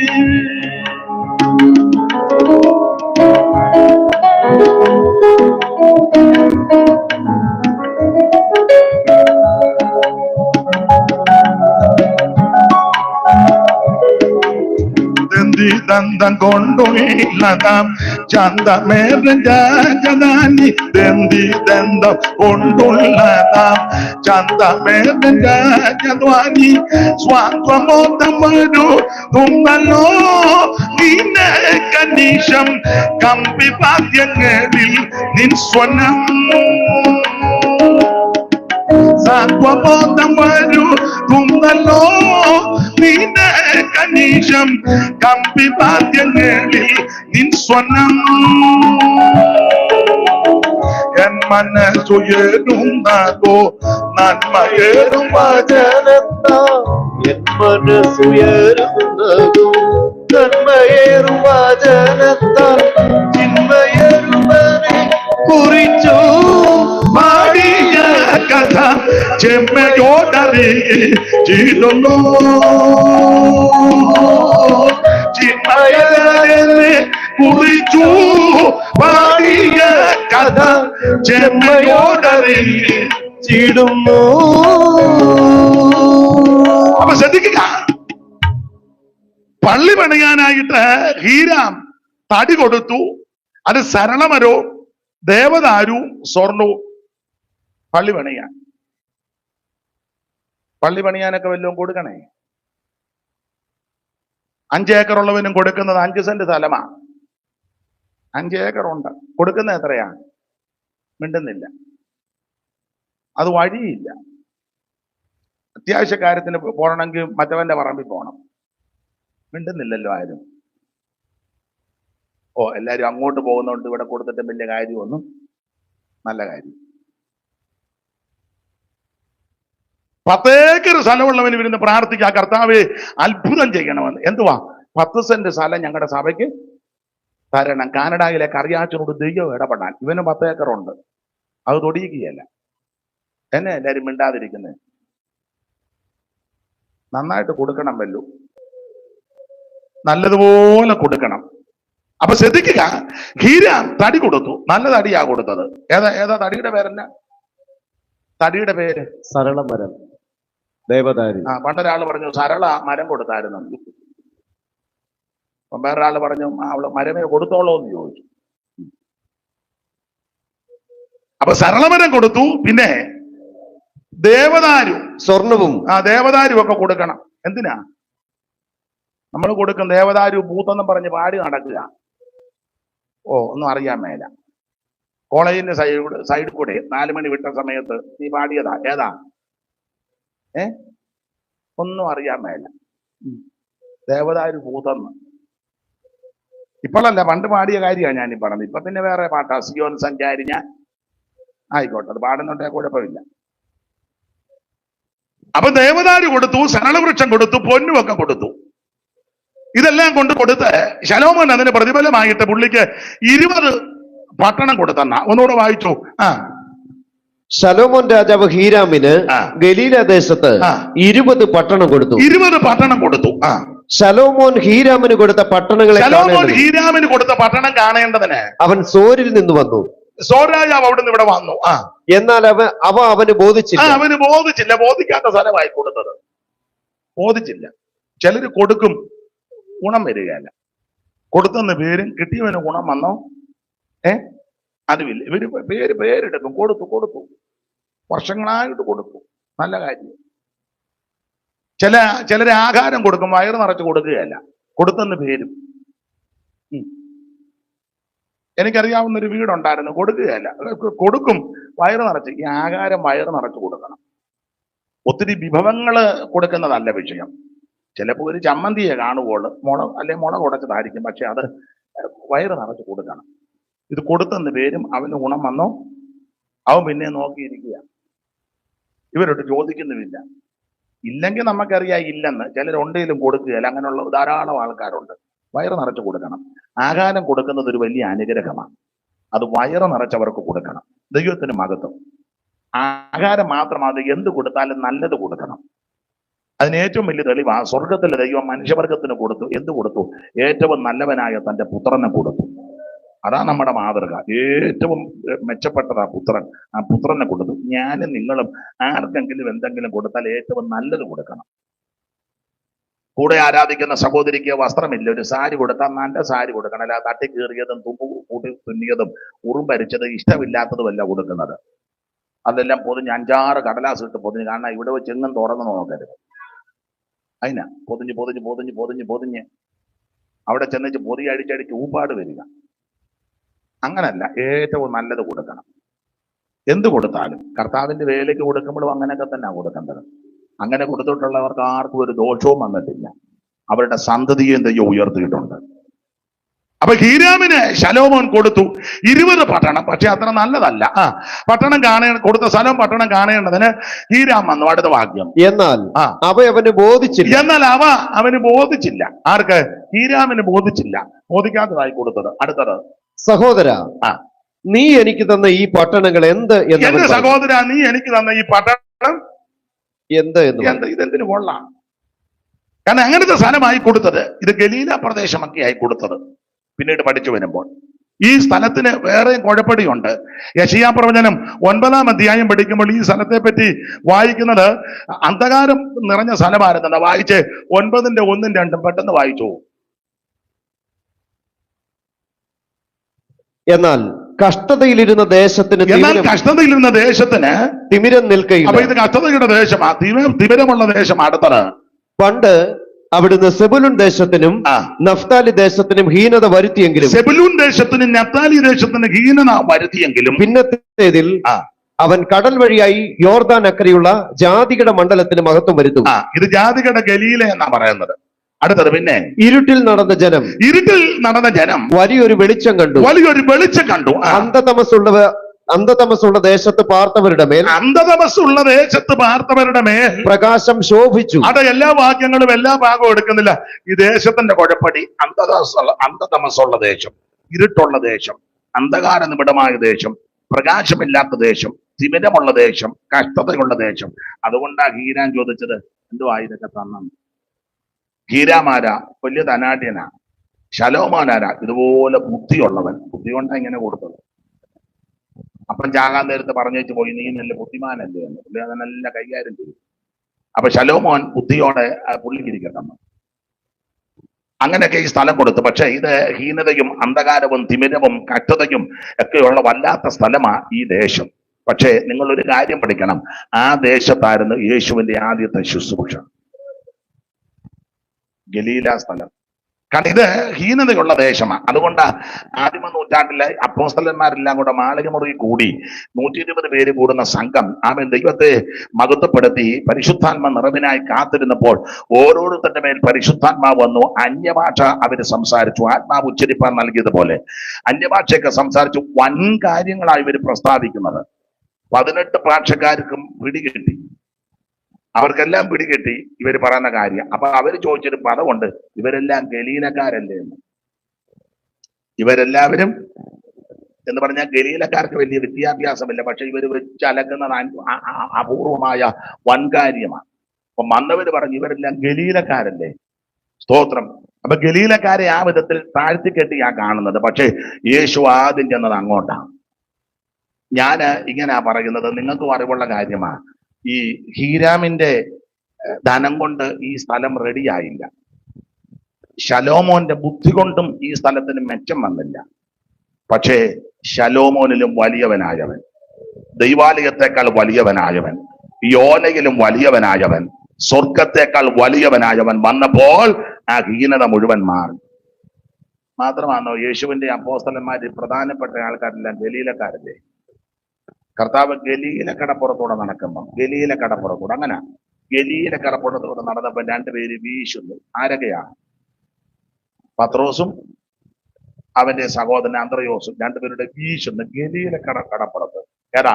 ഹീനതയുള്ള, തിമിരമുള്ള, അന്ധകാരമുള്ള, കഷ്ടതയുള്ള, ബുദ്ധിമുട്ടുള്ള ആ സ്ഥലത്ത് നിന്ന് ആദ്യം 2 എണ്ണത്തിനെ ഇങ്ങോട്ട് സ്തോത്രം. അവിടുന്നായിരുന്നു 2 എണ്ണം ഇനി വരാൻ പറഞ്ഞു. വീശുന്നു. കർത്താവിന് മനസ്സിലായി മീൻ പിടിക്കാൻ കൊള്ളാം, വരാൻ പറഞ്ഞു. അന്ത്രയോസിനെയും പത്രോസിനെയും. അത് കഴിഞ്ഞ് പിന്നെ അതിലെ കൂടെ അങ്ങോട്ട് പോയപ്പോൾ രണ്ടുപേര് വല നന്നാക്കുന്നു. ആരാ? യോഹന്നാനും അവന്റെ സഹോദരൻ യാക്കോബും, സെബദി മക്കള് നന്നാക്കുന്നു. അപ്പൊ യേശുവിന് മനസ്സിലായി ഇവരെ നന്നാക്കാൻ കൊള്ളാം. വരാൻ പറഞ്ഞു. 2 എണ്ണം വീശുന്നു, 2 എണ്ണം നന്നാക്കുന്നു. നമ്മൾ ഇതിലൊന്നും വീശുന്നുമില്ല, നന്നാക്കുന്നതിൽ വെറുതെ വന്നുറങ്ങുക. അപ്പൊ യേശു ക്രിസ്തു കന്നിപ്രസംഗം നടത്തിയത് ഈ സ്ഥലത്താ. എല്ലാവരും കൊള്ളുകയെന്ന് പറഞ്ഞ സ്ഥലം. ആർക്കും ഇഷ്ടപ്പെടാത്ത വ്യക്തികള് യേശുവിന് ആവശ്യമാ. ഞാൻ അധികം ദീർഘമാക്കുന്നില്ല. ആ സ്ഥലത്ത് വന്ന് യേശു സുവിശേഷം അറിയിച്ചു. അതാ മർക്കോസ് 1:14. ഇനി വായിച്ച സുവിശേഷം കേട്ടാൽ എന്ത് സംഭവിക്കും? 1:14. മർക്കോസ് 1:14. എന്നാൽ യോഹന്നാൻ തടവിൽ ആയ ശേഷം യേശു ഗലീലയിൽ ചെന്ന് ദൈവരാജ്യത്തിന്റെ സുവിശേഷം പ്രസംഗിച്ചു. ദൈവരാജ്യത്തിന്റെ സുവിശേഷം പ്രസംഗിച്ചു. അടുത്തത് കാലം തികഞ്ഞു, ദൈവരാജ്യം കാലം തികഞ്ഞു, ദൈവരാജ്യം സമീപിച്ചിരിക്കുന്നു, മാനസാന്തരപ്പെടണം. അപ്പോൾ ശരി, ശ്രദ്ധിക്കുക, ഓടിച്ചു പറയാ. ഒന്ന്, ഈ സുവിശേഷം കേട്ടാൽ മാനസാന്തരം ഉണ്ടാകും. മാനസാന്തരം എന്തുവാ ഈ മാനസാന്തരം? ഒറ്റ വാക്ക് പറഞ്ഞാൽ തിരിഞ്ഞു വരണം.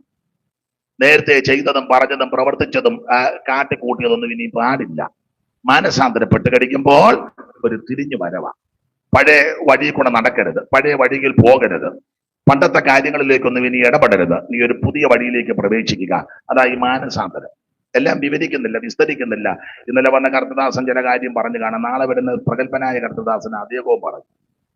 തിരിഞ്ഞു വരവ് മാത്രമാണോ മാനസാന്തരം എന്ന് പറഞ്ഞാൽ? വഷളത്വം വിടുന്നതാ. വഷളത്വം അപ്പോസ്തല പ്രവൃത്തിയിൽ എഴുതിയിട്ടുണ്ട്. നീ വഷളത്വം വിട്ട് മാനസാന്തരപ്പെടണമെന്നാ. വഷളത്വം, ഒത്തിരി കാര്യം വഷളത്വങ്ങളുണ്ട്. അതെല്ലാം ഇപ്പം വിവരിക്കാൻ നേരമില്ല. പൊതുയോഗമായതുകൊണ്ട് എല്ലാം പറയാനൊക്കത്തില്ല. വഷളത്വം ഒത്തിരി ഉണ്ട്. അതെല്ലാം അങ്ങ് വിടണം. അതാ ഈ മാനസാന്തരം.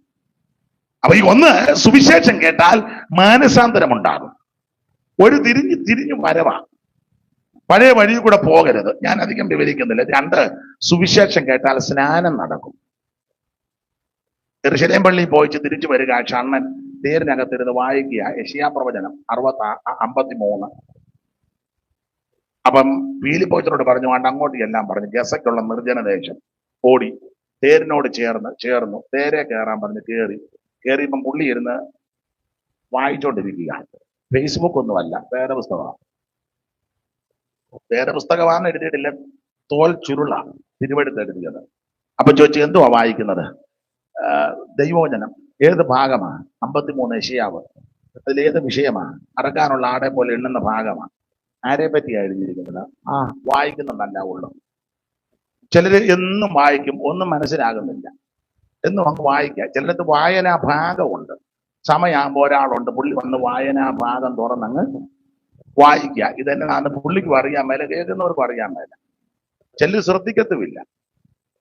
അപ്പൊ ഇതങ്ങ് വായിക്കുന്ന നല്ലതാണ്, ഇതിനെപ്പറ്റി ഗ്രഹിക്കുന്നൊന്നുമില്ല. അപ്പൊ ചോദിച്ചു, ഗ്രഹിക്കുന്നുണ്ടോ? അയ്യോ, ഒരുവൻ പൊരുൾ തിരിച്ചു തരാ ഞാൻ എങ്ങനെ ഗ്രഹിക്കും? അപ്പോൾ ഷണ്ണനോട് പീലിപ്പോച്ചൻ പൊരുൾ തിരിച്ചു കൊടുത്തു.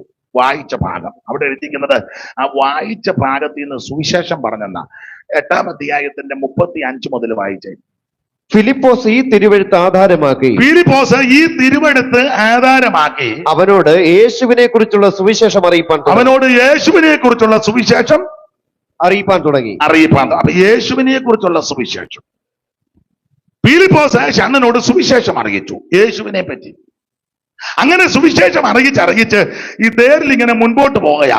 കുറച്ചു ദൂരം ചെന്നപ്പം വെള്ളമുള്ള ഒരു സ്ഥലത്ത് വന്നു. അപ്പൊ ഷണ്ണൻ ഫിലിപ്പോസിനോട് പറയാ, വെള്ളം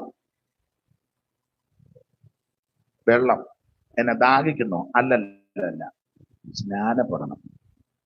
അപ്പൊ അതിന്റെ അർത്ഥം എന്നാ? ശരിക്ക് സുവിശേഷം പറഞ്ഞാൽ അതിനകത്ത് സ്നാനവും പറയണം.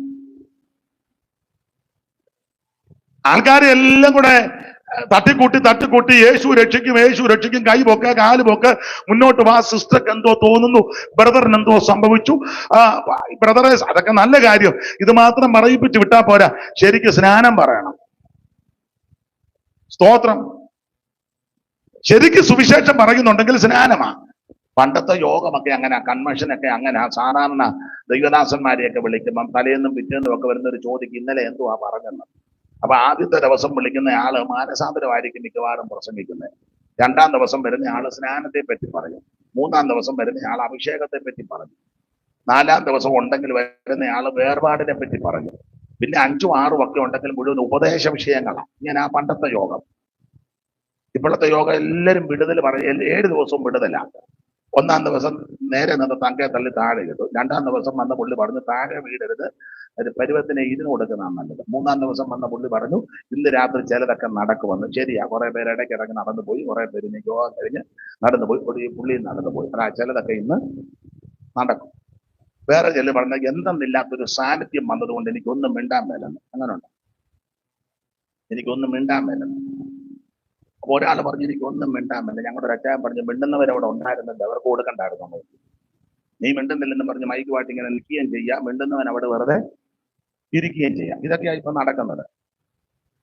അത് ശരിക്ക് സുവിശേഷം പറഞ്ഞാൽ അതിനകത്ത് സ്നാനമുണ്ട്. ഷണ്ണനോട് ഫിലിപ്പോസ് സുവിശേഷം പറഞ്ഞു. ഈ തിരുവെടുത്ത് ആധാരമാക്കി സുവിശേഷം, ആ സുവിശേഷത്തിനകത്ത് സ്നാനമുണ്ട്.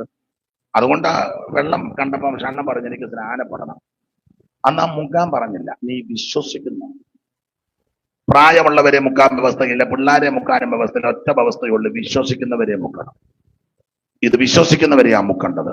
ഷണ്ണൻ ഫിലിപ്പോസിനെ സ്നാനപ്പെടുത്തി. സ്നാനമോ ജഡത്തിന്റെ അഴുക്ക് കളയാനല്ല, ദൈവത്തോട് നല്ല മനസ്സാക്ഷില്ല. എങ്ങനെയാ സ്നാനം? വെള്ളത്തിൽ മുങ്ങി സ്നാനപ്പെടണം.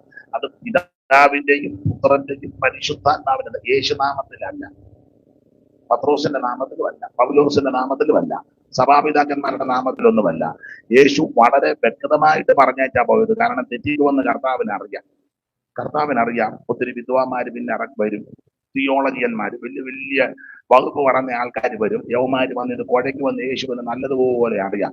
അതുകൊണ്ട് യേശു വളരെ ക്ലിയർ ആക്കി പറഞ്ഞു, ആകയാൽ നിങ്ങൾ പുറപ്പെട്ട് പിതാവിന്റെയും പുത്രന്റെയും പരിശുദ്ധാത്മാവിന്റെയും നാമങ്ങളിൽ എന്നല്ല, നാമത്തിൽ ഏകത്വം, ത്രിയേക ദൈവം. മനസ്സിലാകുന്നുണ്ടോ? വല്ലോ? ത്രിയേക ദൈവം, നാമങ്ങളിൽ എന്നല്ല, പിതാവിന്റെയും പുത്രന്റെയും പരിശുദ്ധാത്മാവിന്റെയും നാമത്തിൽ ഒന്ന് തന്നെ. ഇതാണ് യേശു പഠിപ്പിച്ച ഉപദേശം. അപ്പോൾ ഈ നാമത്തിൽ നിങ്ങൾ സ്നാനപ്പെടണം. അപ്പൊ സ്നാനമോ ജഡത്തിന്റെ അഴുക്ക് കളയാനല്ല, ദൈവത്തോട് നല്ല മനസ്സാക്ഷിക്കുക. പെന്തിക്കോസുകാര് കണ്ടുപിടിച്ച മാർഗമല്ല ഇത്. പെന്തിക്കോസുകാർ ഈ കേരളത്തിൽ വരുന്നതിന് മുമ്പേ തിരുവെഴുത്ത് എഴുതി വെച്ചിരിക്കുന്നതാണ്. പിന്നെ ഞങ്ങളുടെ ആൾക്കാർ തപ്പി നോക്കിയപ്പോൾ ഇത് കൃത്യമാണെന്ന് മനസ്സിലായി. അത് ഉള്ള കാര്യം ഉള്ളതുപോലെ പറയാ. നീ അതിന് പല്ല് കടിച്ചിട്ടോ ആൾക്കാരെ തടഞ്ഞു വെച്ചിട്ടോ ഉരുക്കൊപ്പിച്ചിട്ടൊന്നും യാതൊരു കാര്യമില്ല. ഇതിന് മരിച്ച് കീറിക്കളയാനും ഒക്കത്തില്ല. ഇതുള്ള കാര്യമാ. എന്റെ ജോർജ് കുട്ടി മുങ്ങിയെ ഒപ്പും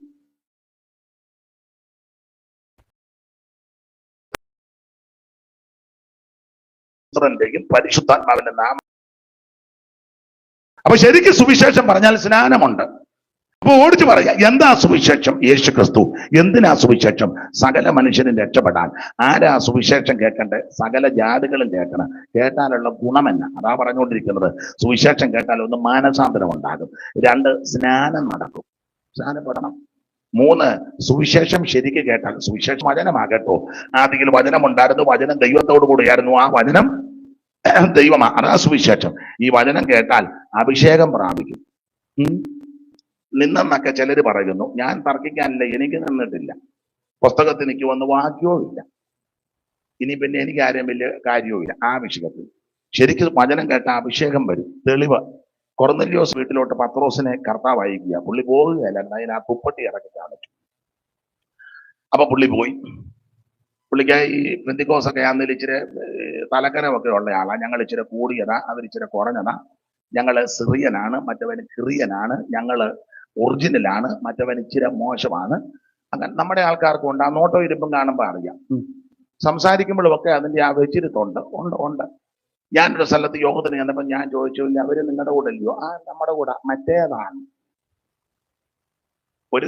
ഒരു അപ്പത്തിൽ നിന്ന് നുറുക്കി അടിക്കുന്നവനാ പറഞ്ഞത് മറ്റേതാണ്. ഞാൻ ചോദിച്ചു മറ്റേതെന്ന് വെച്ചാൽ അവര് പറഞ്ഞ ഭാഷ അതുപോലെ പറയാം, മരക്കാന്മാരാണ്.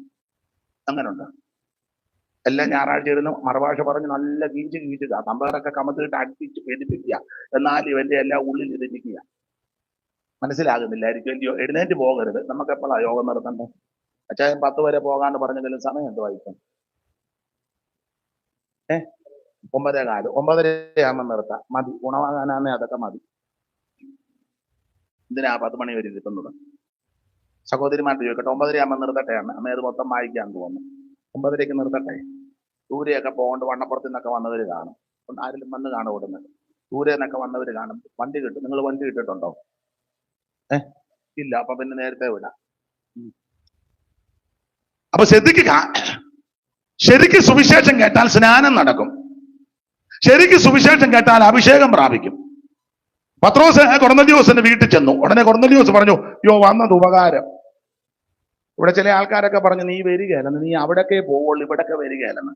അങ്ങനെയൊക്കെ നമ്മളെ പറ്റിയും പറയുകയല്ലേ. ചിലക്ക് ഓരോ ധാരണകളാണ് ഓരോരുത്തരെ പറ്റി. എന്നോടൊരാൾ ചോദിച്ചു, എന്നോട് ചോദിച്ചതാ, വലിയ ആൾക്കാർ മരിക്കുമ്പോഴേ പോവുള്ളൂ. ഞാൻ പറഞ്ഞു, പോടാന്ന് പറഞ്ഞ് ആര് മരിച്ചാലും അവസരം കിട്ടിയാൽ ഞാൻ അവിടെ പോകും. വലുതൊന്നോ ചെറുതൊന്നോ ഒന്നുമില്ല. ഇല്ല, ഞാൻ പോകും. അല്ല, അവന്റെ അങ്ങ് ഓരോ ചിന്തയാണ്. കാരണം അവൻ വലിയ 2-3 അടക്കത്തിന് എന്നെ കണ്ടു. അവനും അവിടെ വന്നോളാം. അതാ ഞാൻ ചെറിയ അടക്കത്തിന് പോയിട്ട് ഇവൻ വന്നുമില്ല, എന്നെ കണ്ടുവരാം. അതാ അവൻ എന്നോട് ചോദിക്കുക. ഞാൻ ചെറുത് എല്ലായിടത്തും പോകും. അത് സഭാവ്യത്യാസം കൂടാതെ അവസരം കിട്ടിയാൽ പോകും. ദുഃഖഭവനത്തിന് ദൈവത്തിന്റെ മകൻ. ഒരു ദിവസം കഴിഞ്ഞ ദിവസം ഞങ്ങൾ പറഞ്ഞു, ഒരു ദിവസം തന്നെ 8 മരണ വീട്ടിൽ പോയി. 8 മരണ വീട്ടിൽ. യോഗവും മുടക്കിയില്ല പകല്. അതിനുശേഷം യോഗത്തിനും വന്ന് സംബന്ധിച്ചു. ഒരു തള്ളയെ കാണാൻ പോയപ്പം ഡെഡ് ബോഡിയുടെ അടുത്ത് ആരുമില്ല. വെളുപ്പിനെയാ ചെന്നത്. അവരുടെ കുഴപ്പമില്ല. അവര് രാത്രി മുഴുവൻ പാട്ട് പാടി വെച്ച് പല്ല് തേക്കാനെങ്ങാണ്ട് പോയ സമയത്താണ് ഞങ്ങൾ ചെന്നത്. ഞങ്ങൾ ചെന്നപ്പോൾ കുട്ടിയമ്മ തന്നെ കിടക്കുക. അതിന് ഞാനും ചൂപ്പാക്കും കൂടെ തന്നെ ഇരുന്ന് 3 പാട്ട് പാടി. ഇന്നലെ ശബ്ദം കേട്ടോണ്ട് അതുങ്ങളെല്ലാം പെട്ടെന്ന് പല്ല് തേച്ചേച്ച് ഓടി വന്ന് 6:15 പ്രാർത്ഥിച്ചേച്ച് അവിടെ നടന്നു. പിന്നെ വേറെ പല സ്ഥലങ്ങളിൽ പോയി. ചെറുതോ വലുതോ അല്ല വിഷയം. സകല ആൾക്കാരും ദൈവത്തിന് വിലയേറിയവരാ. ഭൂമിയുള്ള വിശുദ്ധന്മാരോ അവൻ എനിക്ക് പ്രസാദമുള്ള ശ്രേഷ്ഠന്മാരാ.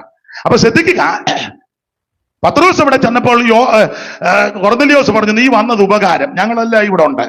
പത്രോസ് തിരുവചനം പറഞ്ഞു. വാ തുറന്ന് തിരുവചനം പറഞ്ഞു. അങ്ങനെ പത്രോസ് ദൈവവചനം പറഞ്ഞു.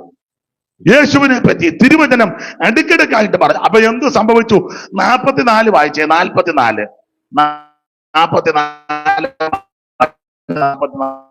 പെട്ടെന്ന് വായിച്ചു. ഈ വാക്കുകളെ പത്രോസ് പ്രസ്താവിക്കുമ്പോൾ തന്നെ വചനം കേട്ട എല്ലാവരുടെ മേലും പരിശുദ്ധാത്മാവ് വന്നു. അവർ അന്യഭാഷകളിൽ സംസാരിക്കുന്നു. ശരിക്കും സുവിശേഷം പറഞ്ഞാൽ പരിശുദ്ധാത്മാവിന്റെ അഭിഷേകം പ്രാപിച്ച് അന്യഭാഷാ ഭാഷണത്തിൽ ദൈവത്തെ മഹത്വപ്പെടുത്തും. എന്താ സുവിശേഷം? അപ്പൊ എന്താണ് സുവിശേഷം? ഓടിച്ചു പറഞ്ഞു നിർത്താം. യേശു ക്രിസ്തു. എന്തിനാ സുവിശേഷം? സകല മനുഷ്യനും രക്ഷപ്പെടാൻ. ആരാ കേൾക്കേണ്ടത്? സകല ജാതികളും ഇത് കേൾക്കണം. കേട്ടാനുള്ള ഗുണമെന്ന? 1, മാനസാന്തരം വരും. 2, സ്നാനം നടക്കും. 3, അഭിഷേകം പ്രാപിക്കും. തീർന്നില്ല. സുവിശേഷം ശരിക്ക് കേട്ടാൽ വേർപാടുണ്ടാകും. ലോകത്തിൽ നിന്ന് വേർപാടല്ല, ലോകത്തിലുള്ള പലതിനോടും വേർപാട്. ചിന്തിക്കുക, സുവിശേഷം കേട്ടാൽ വേർപാടാണ്, ഞങ്ങൾ ഇനിയും വരുന്നില്ല. ആ വേർപാടല്ല, ലോകത്തിൽ നിന്ന് മാറ്റപ്പെടുന്ന കാര്യമല്ല. ലോകത്തിലുള്ള പലതിനോടും വേർപാട് പാലിച്ച് വേണം ജീവിക്കാൻ.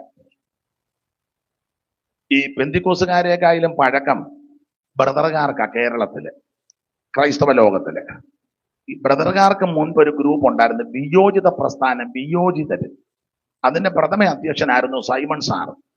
വിയോജിതര് എന്ന് പറഞ്ഞ വാക്കിന്റെ ഒരർത്ഥം സമുദായത്തിലെ പല ആചാരങ്ങൾ അനുഷ്ഠാനങ്ങളോട് യോജിക്കാൻ പറ്റുന്നില്ല. കാരണം പലതും വചനപ്രകാരം ഉള്ളതല്ല.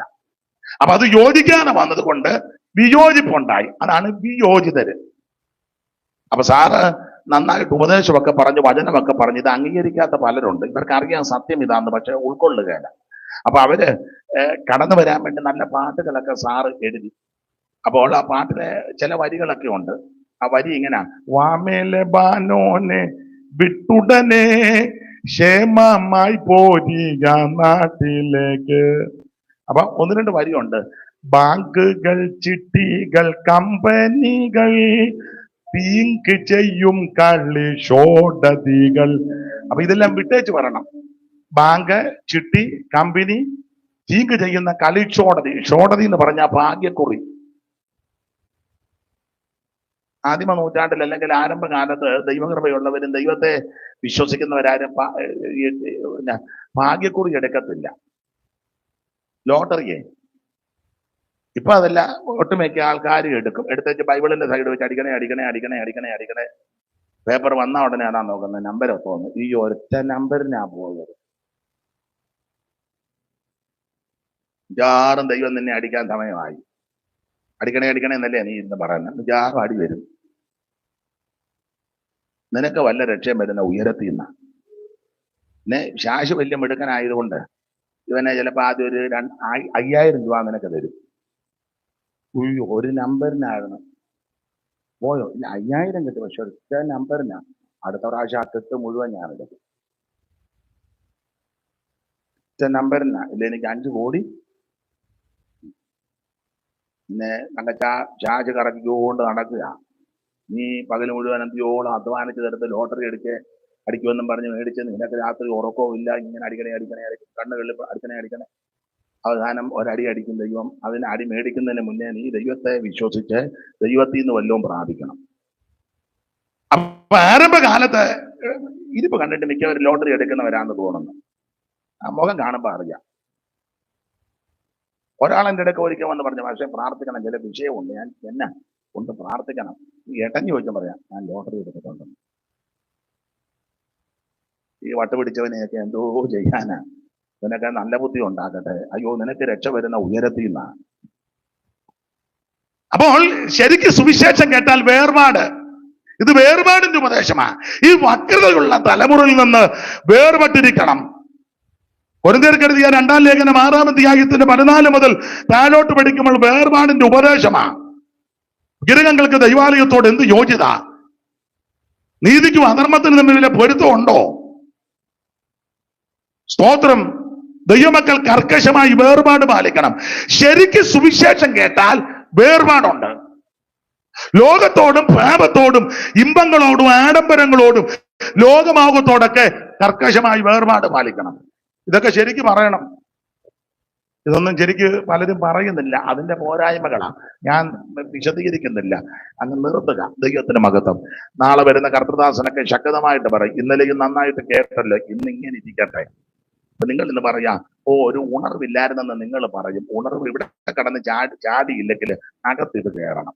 ഇപ്പൊ എനിക്ക് ഒരു കാര്യം ഉറപ്പാ, ഇത്രയും കാര്യം നിങ്ങൾക്ക് മനസ്സിലായല്ലോ, ഇല്ലേ? അപ്പൊ നിങ്ങൾ പറയാ, ഞങ്ങൾക്ക് ഇതൊക്കെ നേരത്തെ അറിയാമായിരുന്നു. അല്ല, അതെനിക്കും അറിയാം. ആരേലും അറിയാത്തവർ വന്നിട്ടുണ്ടെങ്കിൽ, കാരണം ഞാൻ പഠിച്ചതും വിശ്വസിച്ചതും അനുഭവിക്കുന്നതും വിശ്വസിക്കുന്നതും ഒരാത്മാവ് ഭൂലോകത്തെക്കാൾ വിലയേറിയതാണ്. ഈ 3 ദിവസത്തെ മഹായോഗത്തിൽ ഒരാൾ രക്ഷിക്കപ്പെട്ടാ മതി, ഈ യോഗം വിജയമാ. ഒരാൾ യഥാസ്ഥാനപ്പെട്ടാ മതി, ഈ യോഗം വിജയമാ. കാരണം ഒരാത്മാവ് ഭൂലോകത്തെക്കാൾ വിലയേറിയതാ. അതുകൊണ്ടാണ് ഇത്ര ലളിതമായിട്ട് ഞാൻ പറഞ്ഞു തന്നത്. ആമേൻ. ദൈവത്തിന് മഹത്വം. എന്താണ് സുവിശേഷം? അത് യേശു ക്രിസ്തു. എന്തിനാ സുവിശേഷം? സകല മനുഷ്യരും രക്ഷപ്പെടാൻ. ആരാ കേൾക്കേണ്ടത്? സകല ജാതികളും ഇത് കേൾക്കണം. കേട്ടാലുള്ള ഗുണമെന്നാ? 1, മാനസാന്തരം ഉണ്ടാകും. 2, സ്നാനം നടക്കും. 3, അഭിഷേകം പ്രാപിക്കും. 4, കർക്കശമായ വേർപാടിന്റെ ഉപദേശത്ത് നിൽക്കും. അതാണ് സുവിശേഷം. ആ സുവിശേഷ പുസ്തകത്തിൽ നിന്ന് ഇന്ന് രാത്രി വായിച്ചത്. അതിനെപ്പറ്റി 2 കാര്യം പറഞ്ഞ് അങ്ങ് നിർത്താം. 2 പോയിന്റ് പറയാം, അത് മതി. ഗുണമാകാനാണ് ഇതൊക്കെ മതി. 14-ന്റെ 1 വായിച്ചു. നിങ്ങളുടെ ഹൃദയം കലങ്ങിപ്പോകരുത്. നിങ്ങളുടെ ഹൃദയം കലങ്ങിപ്പോകരുത്. യോഹന്നാന്റെ സുവിശേഷത്തിന്റെ വിശേഷത യേശു ക്രിസ്തു ദൈവമാണെന്ന് തെളിയിക്കുക. ഓരോ അധ്യായത്തിലും യേശു ദൈവമാണെന്ന് തെളിയിച്ചു. 1-ാം അധ്യായത്തിൽ അവിടുന്ന് ലോകത്തിന്റെ പാപത്തെ ചുമക്കുന്ന ദൈവകുഞ്ഞാട്. 2-ാം അധ്യായത്തിൽ കാനാവിലെ കല്യാണ വീട്ടിൽ പച്ചവെള്ളത്തെ ക്രിസ്തു വീഞ്ഞാക്കി തീർത്തു. 3-ാം അധ്യായത്തിൽ നിത്യജീവൻ കൊടുക്കുന്ന സർവശക്തനായ ദൈവം. 4-ാം അധ്യായത്തിൽ അവിടുന്ന് ആത്മാവാകുന്ന ദൈവം. 5-ാം അധ്യായത്തിൽ സകല ദീനങ്ങളും വ്യാധികളും പുറപ്പിക്കുന്ന ദൈവം. 6-ാം അധ്യായത്തിൽ ജീവന്റെ അപ്പമായ ദൈവം. 7-ാം അധ്യായത്തിൽ ആത്മ നിറവിനെ കൊടുക്കുന്ന ദൈവം. 8-ാം അധ്യായത്തിൽ സാക്ഷാൽ വെളിച്ചമാകുന്ന ദൈവം. 9-ാം അധ്യായത്തിൽ ഏത് രോഗത്തെയും സൗഖ്യമാക്കുവാനത് പാരമ്പര്യമാകാം, കുടുംബ പശ്ചാത്തലമാകാം, ജന്മനാ ഉള്ളതായിരിക്കാം, പിറവിയിലെ കുരുടനെ സൗഖ്യമാക്കിയ അത്ഭുതങ്ങളുടെ ദൈവം. 10-ാം അധ്യായത്തിൽ നല്ല ഇടയനായ ദൈവം. 11, 12 അധ്യായത്തിൽ മരിച്ചവരെ ഉയർപ്പിക്കുന്ന ദൈവം. 13-ാം അധ്യായത്തിൽ അന്ത്യത്താഴത്തിൽ കാര്യങ്ങൾ പറഞ്ഞ് അവരെ ഉറപ്പിക്കുന്ന ദൈവം. 14-ാം അധ്യായത്തിന്റെ പ്രാരംഭ ഭാഗമാണ് നമ്മൾ വായിച്ചത്. നിങ്ങളുടെ ഹൃദയം കലങ്ങരുത്. അധികം വിവരിക്കുന്നില്ല. യേശു തിരുവായി മൊഴിഞ്ഞ് പറയുക, നിങ്ങളുടെ ഹൃദയം കലങ്ങരുത്. അതല്ല, ഹൃദയം കലങ്ങുന്ന സാഹചര്യവും അന്തരീക്ഷവും ഉള്ള ഒരു കാലത്തിലും സമയത്തിലുമാണ് ഞാൻ നിങ്ങളും ആയിരിക്കുന്നത്. അന്നും ഇന്നും എന്നും നമ്മുടെ ഹൃദയത്തിന് കലക്കം തട്ടുന്ന നിരവധി അനവധി വിഷയങ്ങളുണ്ട്. എന്നാൽ അങ്ങനെയുള്ളവരോട് ഇന്ന് രാത്രിയിലും വചനത്തിൽ കൂടെ പറയുക, നിങ്ങളുടെ ഹൃദയം കലങ്ങരുത്. അതെന്താ അങ്ങനെ പറയാൻ കാര്യം? ഒത്തിരി കാര്യമുണ്ട്. 2-3 കാര്യം പറഞ്ഞങ്ങ് നിർത്താൻ, വിശദീകരിക്കുന്നില്ല. നിങ്ങളുടെ ഹൃദയം കലങ്ങരുത്. അടിമ ശിഷ്യന്മാരോട് ഇതിന്റെ പശ്ചാത്തലം പഠിക്കണം. 14-ാം അധ്യായത്തിന്റെ 1 പറഞ്ഞ ഹൃദയം കലങ്ങരുത്. അപ്പൊ 13 പഠിക്കണം. 13-ാം അധ്യായത്തിലെ വിഷയം പെസഹായ. പെസഹായുടെ ദിനമെടുത്തപ്പോൾ ശിഷ്യന്മാർ വന്ന് കർത്താവിനോട് ചോദിച്ചു, ഗുരു, ഞങ്ങൾ എവിടാ നിനക്ക് പെസഹ ഒരുക്കേണ്ടത്? അതെന്താ അങ്ങനെ ചോദിക്കാൻ കാര്യം? ഇതിനൊക്കെ കയറി കിടക്കാൻ ഇടമില്ല, തലചായ്ക്കാൻ ഇടമില്ല, ഉടുതുണിക്ക് മറന്നുണിയില്ല, കഴിക്കാൻ പോലും ആഹാരമില്ല, യേശുവിനും കൂടെയുള്ളവർക്കും. ഒരു പാട്ടിന്റെ വരിയുണ്ടല്ലോ, ജന്മസ്ഥലം വഴിയമ്പലം ശയ്യാഗൃഹം പുൽക്കൂടാക്കി. ജന്മസ്ഥലം വഴിയമ്പലം ശയ്യാഗൃഹം പുൽക്കൂടാക്കി. വഴിയാകാര ജീവിയായി പാർത്തലത്തിൽ പാർത്തല്ലോ നീ. ഓ വഴിയാകാര ജീവിയായി സഞ്ചരിച്ചു. ചെറിയ പരിവക്കേടുണ്ട്, കുഴപ്പമില്ല. അപ്പൊ ശ്രദ്ധിക്കുക, ജന്മസ്ഥലം മടിയമ്പലം ശയ്യാഗ്രഹം പുൽക്കൂട. അരക്കാശിന് മുതലുമില്ല, തലചായ്പാനുള്ള ഇടമില്ലാത്തവനാ. അതുകൊണ്ട് ആ ശിഷ്യന്മാർ വന്ന് ചോദിച്ചു, ഗുരു, എവിടാ ഞങ്ങൾ പ്രസംഗ ഒരുക്കണ്ടേ? നമുക്ക് ഹെഡ് ക്വാർട്ടേഴ്സ് ഇല്ല, സെൻട്രൽ പെയ്ത്തോം ഇല്ല, സെൻട്രൽ സഭയില്ല. ആർക്കാ? യേശുവിനും ശിഷ്യന്മാർക്കും അല്ലേ? സെൻട്രൽ പാസ് ഇല്ല. ഇന്നൊക്കെയാണ് നമ്മുടെ, ഞാൻ കാല് വേദനിക്കുന്നത്, ഇന്നാണ് സെൻട്രൽ പാസ് ഇങ്ങനെ ഇരിക്കുക. എല്ലാരും പറഞ്ഞു വിടുക ഇല്ലേ? യേശുവിന്റെ കാലത്ത് നിങ്ങൾ ഇത്ര നേരം ഇരിക്കില്ല, ഞാൻ ഇത്ര നേരം ഇരിക്കട്ടെ, കാല് വേദനിക്കും. അപ്പൊ യേശുവിന്റെ കാലത്ത് തലചായ്ക്കാൻ ഇടമില്ല, കയറിക്കിടക്കാൻ സ്ഥലമില്ല, യാത്ര ചെയ്യാൻ വണ്ടിയില്ല, ഒന്നുമില്ല. മിക്കപ്പോഴും ശുശ്രൂഷ കഴിഞ്ഞ് വിശന്ന് പ്രാണം തല്ലിയാ പോകുന്നത്. അതുകൊണ്ടില്ലയോ ആരുടെയോ വയലിലിറങ്ങി കതിരി പറിച്ച് തിരുമ്മി തിന്നു. വിശന്ന യേശുവിനും വിശന്നു. നോക്കി അത്തിയലോട്ട് ഇങ്ങനെ തളർത്തു നിൽക്കുക. ഒരു കായെങ്കിലും കിട്ടുമെന്ന് ഓർത്ത് കിട്ടിയില്ല, വിശന്നു. സ്തോത്രം. ശിഷ്യന്മാർക്കും വിശപ്പുണ്ട്, മിക്കവരും വിളിക്കത്തില്ല. എന്നാ ചിലര് ഭക്ഷണത്തിന് വിളിക്കും. ഒരിക്കൽ വിശന്നിട്ടായിരിക്കാം ശിമോന്റെ വീട്ടിൽ ഭക്ഷണത്തിന് വെച്ചപ്പോൾ ഇതുങ്ങൾ കൈ കഴുകാതെ കയറി ഭക്ഷണം കഴിച്ചു. മറ്റവന്മാരിങ്ങനെ നോക്കിയിരിക്കുക. ഭയങ്കര ഇതുകൊണ്ട് എന്നെ പറഞ്ഞ ഇങ്ങനെ ചോദിച്ചത് ഞാൻ പറഞ്ഞ തെറ്റിപ്പോ എന്തുവാ? ഞാൻ പറയുന്നില്ല. ഇങ്ങനെ നോക്കിയിരിക്കുക. ഉടനെ അവര് ചാടി നിർത്ത്, നിന്റെ ശിഷ്യന്മാർ പൂർവന്മാരുടെ സമ്പ്രദായം ലംഘിച്ചു. എന്താ? കൈ കഴുകാതെ ഭക്ഷണം കഴിച്ചു. വിശന്നിട്ടായിരിക്കാം. നമ്മുടെ ആൾക്കാരും അങ്ങനല്ലേ, കല്യാണത്തിന് പോയാൽ കൈ കഴുകാനായി കഴിക്കുന്നത്. കഴിച്ചാ ചോദിക്കുന്നത് വെള്ളം. അപ്പം മനസ്സിലായി കൈ കഴുകാനാ. കൈ കഴുകിയ ചേർന്ന വെള്ളമുള്ള സ്ഥലം തിട്ടമുണ്ടല്ലോ, അവിടുന്ന് കഴുകിയച്ചല്ലേ ഇങ്ങോട്ട് വന്നേ. കഴി നല്ല എടുപ്പെടുത്ത മനസ്സിലായി കഴുകാതാ അങ്ങമ്മ ഇത് കീറ്റി വെച്ചിരിക്കുന്നത് അല്ലേ അവറാച്ചനെ. അപ്പൊ ശിഷ്യന്മാരും അങ്ങനൊക്കെ തന്നെ ആയിരുന്നു. കൈ കഴുകാതെ ഭക്ഷണം കഴിച്ചു. അപ്പോൾ പലപ്പോഴും വിശന്ന് കയറി കിടക്കാൻ ഇടമില്ല, തലചായ്ക്കുവാൻ സ്ഥലവും ഇല്ലാതെ, ദാഹം തീർക്കുവാൻ ജലവും ഇല്ലാതെ, ആശ്വാസം പറവാൻ ആരും ഇല്ലാതെ, അരുമാ രക്ഷകൻ മരിച്ചു. ആ പാടുകൾ നിന്റെ രക്ഷയ്ക്കായി ഇന്ന മനുജനനം എടുത്ത യേശുരാജ നിൻ സമീപേ നിൽപ്പോ. ഏറ്റവും അറിയാവുന്നൊരു ചേർന്ന് പാടും. ഓ ഏറ്റുകൊള്ളവനെ തള്ളാതെ. കൈകളിൽ കാൽകളിൽ ആണികൾ തറച്ചു മുൾമുടി ചൂടിന പൊന്നില ഏറ്റുകൊള്ളവനെ ഏറ്റുകൊള്ളവനെ തള്ളാതെ ഏറ്റുകൊള്ളവനെ തള്ളാതെ. അപ്പൊ ശ്രദ്ധിക്കുക, ശിഷ്യന്മാർ അതുകൊണ്ടാണ് ചോദിച്ചത്, എവിടാ ഞങ്ങളുടെ പെസഹാവര് കണ്ടത്?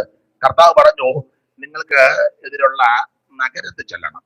അവിടെ ചെല്ലുമ്പം ഒരു കുടം വെള്ളവും കോരിക്കൊണ്ട് ഒരുത്തം വരും. അവന്റെ പുറകെ ചെല്ലണം. അവന്റെ ഒരു വലിയ വീട്ടിൽ കയറും. വീട്ടുകാരൻ ചോദിക്കുക എന്നാ കാര്യമെന്ന്. അപ്പൊ പറയണം, ഗുരുവിന് പ്രസംഗം ഒരുക്കാൻ ശാല എവിടെ? അവൻ വിരിച്ചൊരുക്കിയ ഒരു വന്മാലിക കാണിക്കും. ഇതൊരു പ്രവചനം എന്ന വണ്ണം പറഞ്ഞു. അത് അതുപോലെ ഒത്തു. പ്രവചനം അങ്ങനെ കേട്ടോ. ഇപ്പോഴത്തെ വലിയ വലിയ പ്രവാചകന്മാരെ നിങ്ങൾ കണ്ടിട്ടില്ലേ? ഇങ്ങനൊന്നുമല്ല. കർത്താവ് കൃത്യം പറഞ്ഞു, നിങ്ങൾക്കെതിരെയുള്ള നഗരത്തിൽ ചെല്ലണം. അപ്പം നഗരമുണ്ട്, നിങ്ങൾ അങ്ങോട്ട് പോകണം. ഒരു കുടം വെള്ളവും കോരിക്കൊണ്ടൊരുത്തൻ വരും. ഇന്നത്തെ പ്രവചനം അങ്ങനെയാണോ? ഇവിടെ കുടമുള്ളവരാരാ?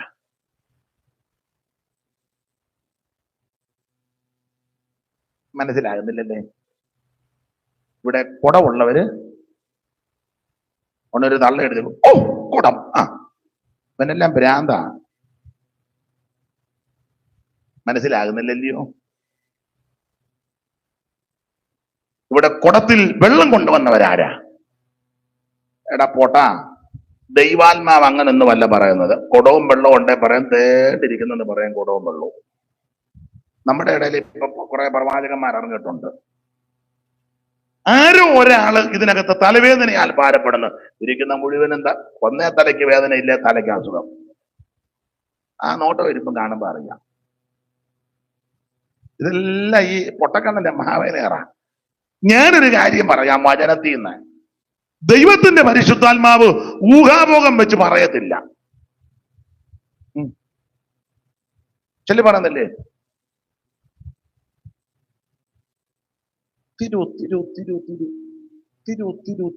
തിരുവനന്തപുരത്ത് ഇന്ന് ആരാ വന്നേ?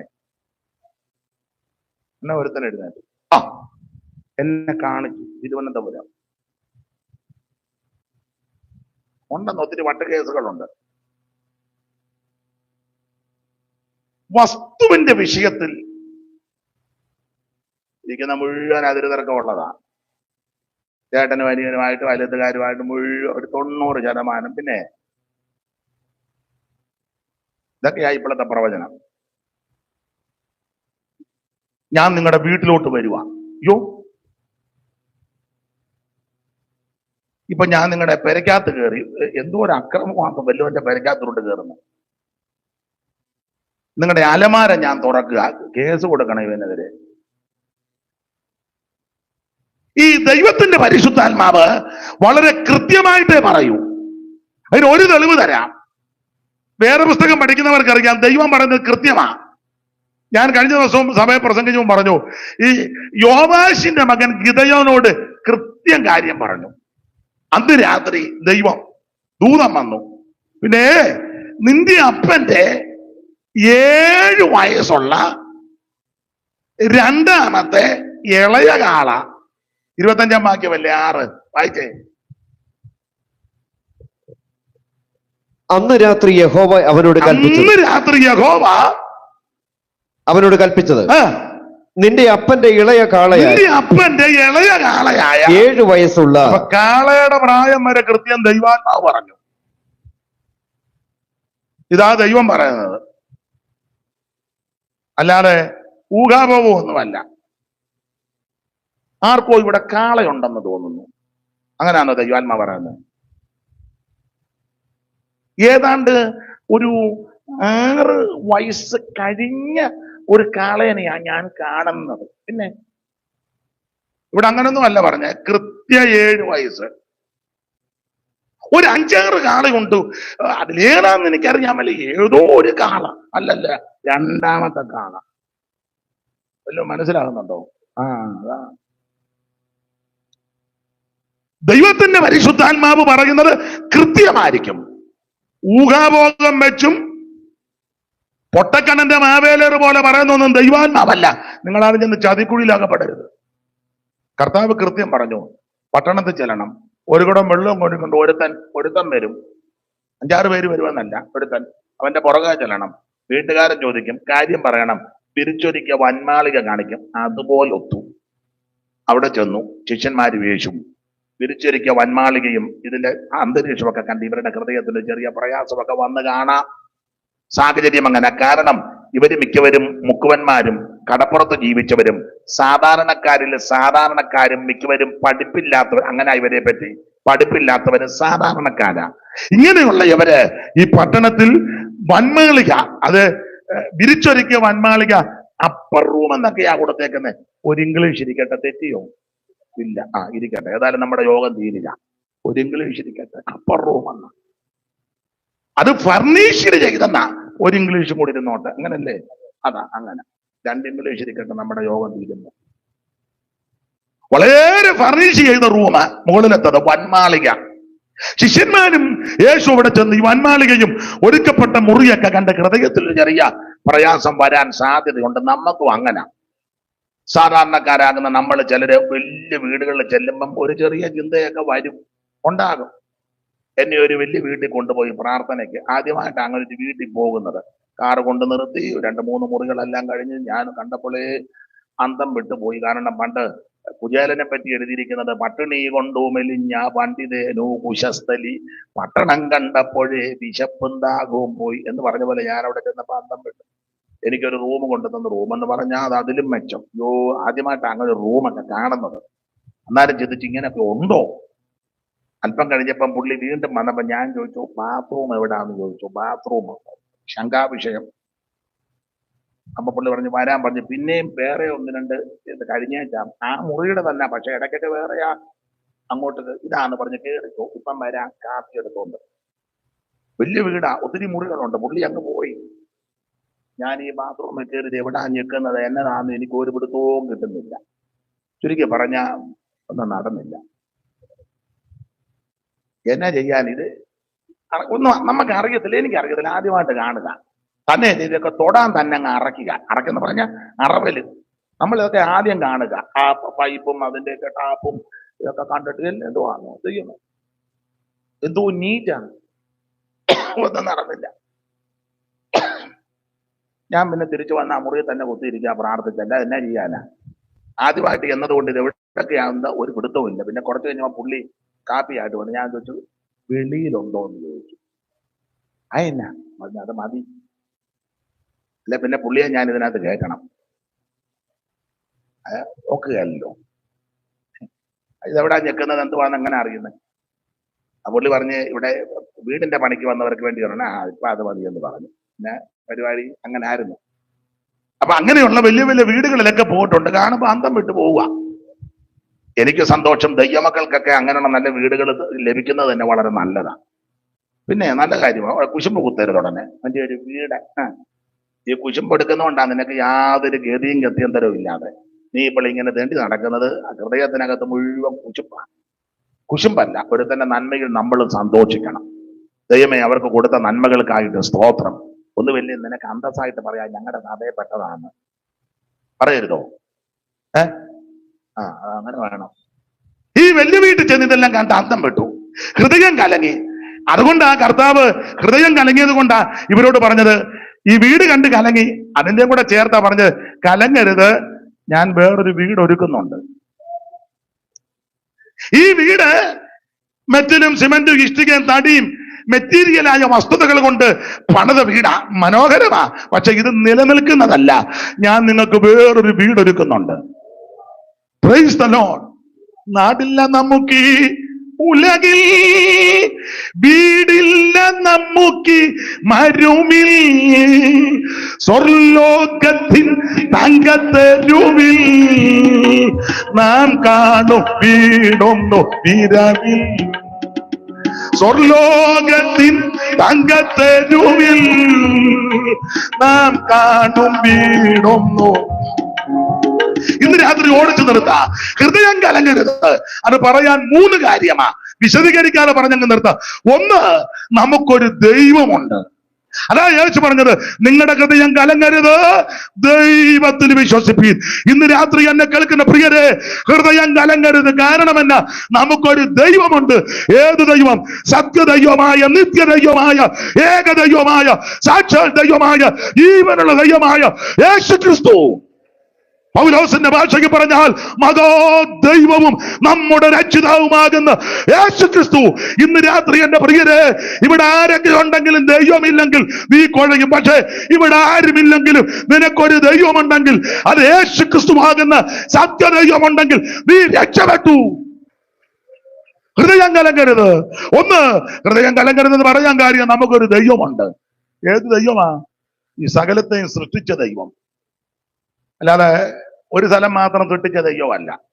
പള്ളിക്കൂടത്തിൽ പണ്ട് പഠിപ്പിച്ചത് കോടാലി എടുത്തെറിഞ്ഞപ്പോ കേരളം ഉണ്ടായി വന്നെന്ന്. ബാക്കിയൊക്കെ പിന്നെ ആരാടാ സൃഷ്ടിച്ചേ? സ്കൂളിൽ പഠിപ്പിച്ചതല്ലേ?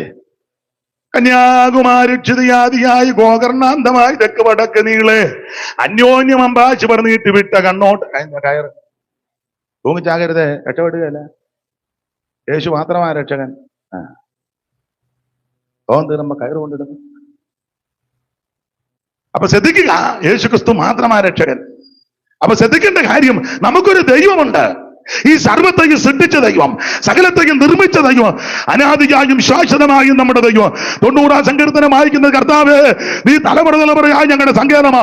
പർവ്വതങ്ങൾ ഉണ്ടായതിനും നീ ഭൂമിയെയും ഭൂമണ്ഡലത്തെയും നിർമ്മിച്ചതിന് മുമ്പ് നീ അനാദിയായും ശാശ്വതമായി ഞങ്ങളുടെ ദൈവമാ. ഇന്ന് രാത്രി ഹൃദയം കലങ്ങരുത്, കാരണം നമുക്കൊരു ദൈവമുണ്ട്. 2, ഹൃദയം കലങ്ങരുത്. അതാ ഞാൻ പറഞ്ഞത്, നമുക്കൊരു സ്ഥലവും വീടും ഒരുക്കുന്നുണ്ട്. ഇവിടെ ചിലപ്പോ നീ വാടക കെട്ടിടത്തിലായിരിക്കും താമസിക്കുന്നേ. അല്ലെ, പിണങ്ങരുത്, സങ്കടപ്പെടരുത്. പുറമ്പോക്കിലായിരിക്കും താമസിക്കുന്നത്. പലകയൊക്കെ അടിച്ച് പനമ്പ് കൊണ്ടൊക്കെ മറച്ച് പനയോല കൊണ്ടൊക്കെ മേഞ്ഞ് ഒക്കെ ആയിരിക്കും. വലിയ ഈട്ടിയും തേക്കും ഒന്നും കഥ കാണുന്ന പൈതലായിരിക്കും. ക്രോസ് ഒരു കാപ്പിക്കമ്പായിരിക്കും വെച്ചിരിക്കുന്നത്. നിരാശയൊന്നും ഉണ്ടാകരുത്. ഉണ്ടാകുമെന്ന് എനിക്കറിയാം, എന്നാലും അങ്ങ് പറയാ ഉണ്ടാകരുത്. കാരണം നിനക്ക് വേണ്ടി ഒരുക്കുന്ന ഭവനം വേറെയാ. വൈഡൂര്യവും നഗവർണിയും പുഷ്യരാഗവും ഗോമേതകവും പത്മരാഗവും സുഗന്ധരക്തവും എന്നുള്ളതാ ആ രക്തങ്ങളാൽ അലങ്കൃതമായ ഒരു പട്ടണം, പത്തനം, ആ ഒരു ഭവനം എനിക്ക് നിങ്ങൾക്ക് വേണ്ടി ഒരുക്കുന്നുണ്ട്. അതുകൊണ്ട് ഇന്ന് രാത്രി ഹൃദയം കലങ്ങിപ്പോകരുത്. ഏറ്റവും മെച്ചപ്പെട്ട ഒന്ന് ഒരുക്കുന്നുണ്ട്. സ്തോത്രം. ഹൃദയം കലങ്ങരുത്. 3, ഹൃദയം കലങ്ങരുതെന്ന് പറയാൻ കാര്യം അവിടെ എഴുതിയിട്ടുണ്ട്. ഞാനേ അവിടെ ചെന്ന് വീടും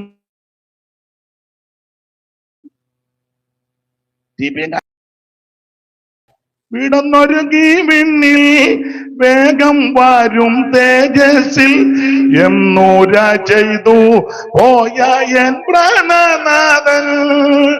വീടൊന്നൊരുങ്ങി വിണ്ണിൽ വേഗം വരും തേജസ്സിൽ എന്നൂര ചെയ്ത് പോയ എൻ പ്രാണനാഥൻ. വാക്ക് മാറുകില്ല, താമസിക്കുകയില്ല, വാക്തം പോൽ വാനിൽ വെള്ളിപ്പെടുമേ. അപ്പൊ ശ്രദ്ധിക്കുക, 1, ഹൃദയം കലങ്ങരുത്, നമുക്കൊരു ദൈവമുണ്ട്. 2, ഹൃദയം കലങ്ങരുത്, നമുക്കൊരു സ്ഥലം ഒരുക്കുന്നുണ്ട്.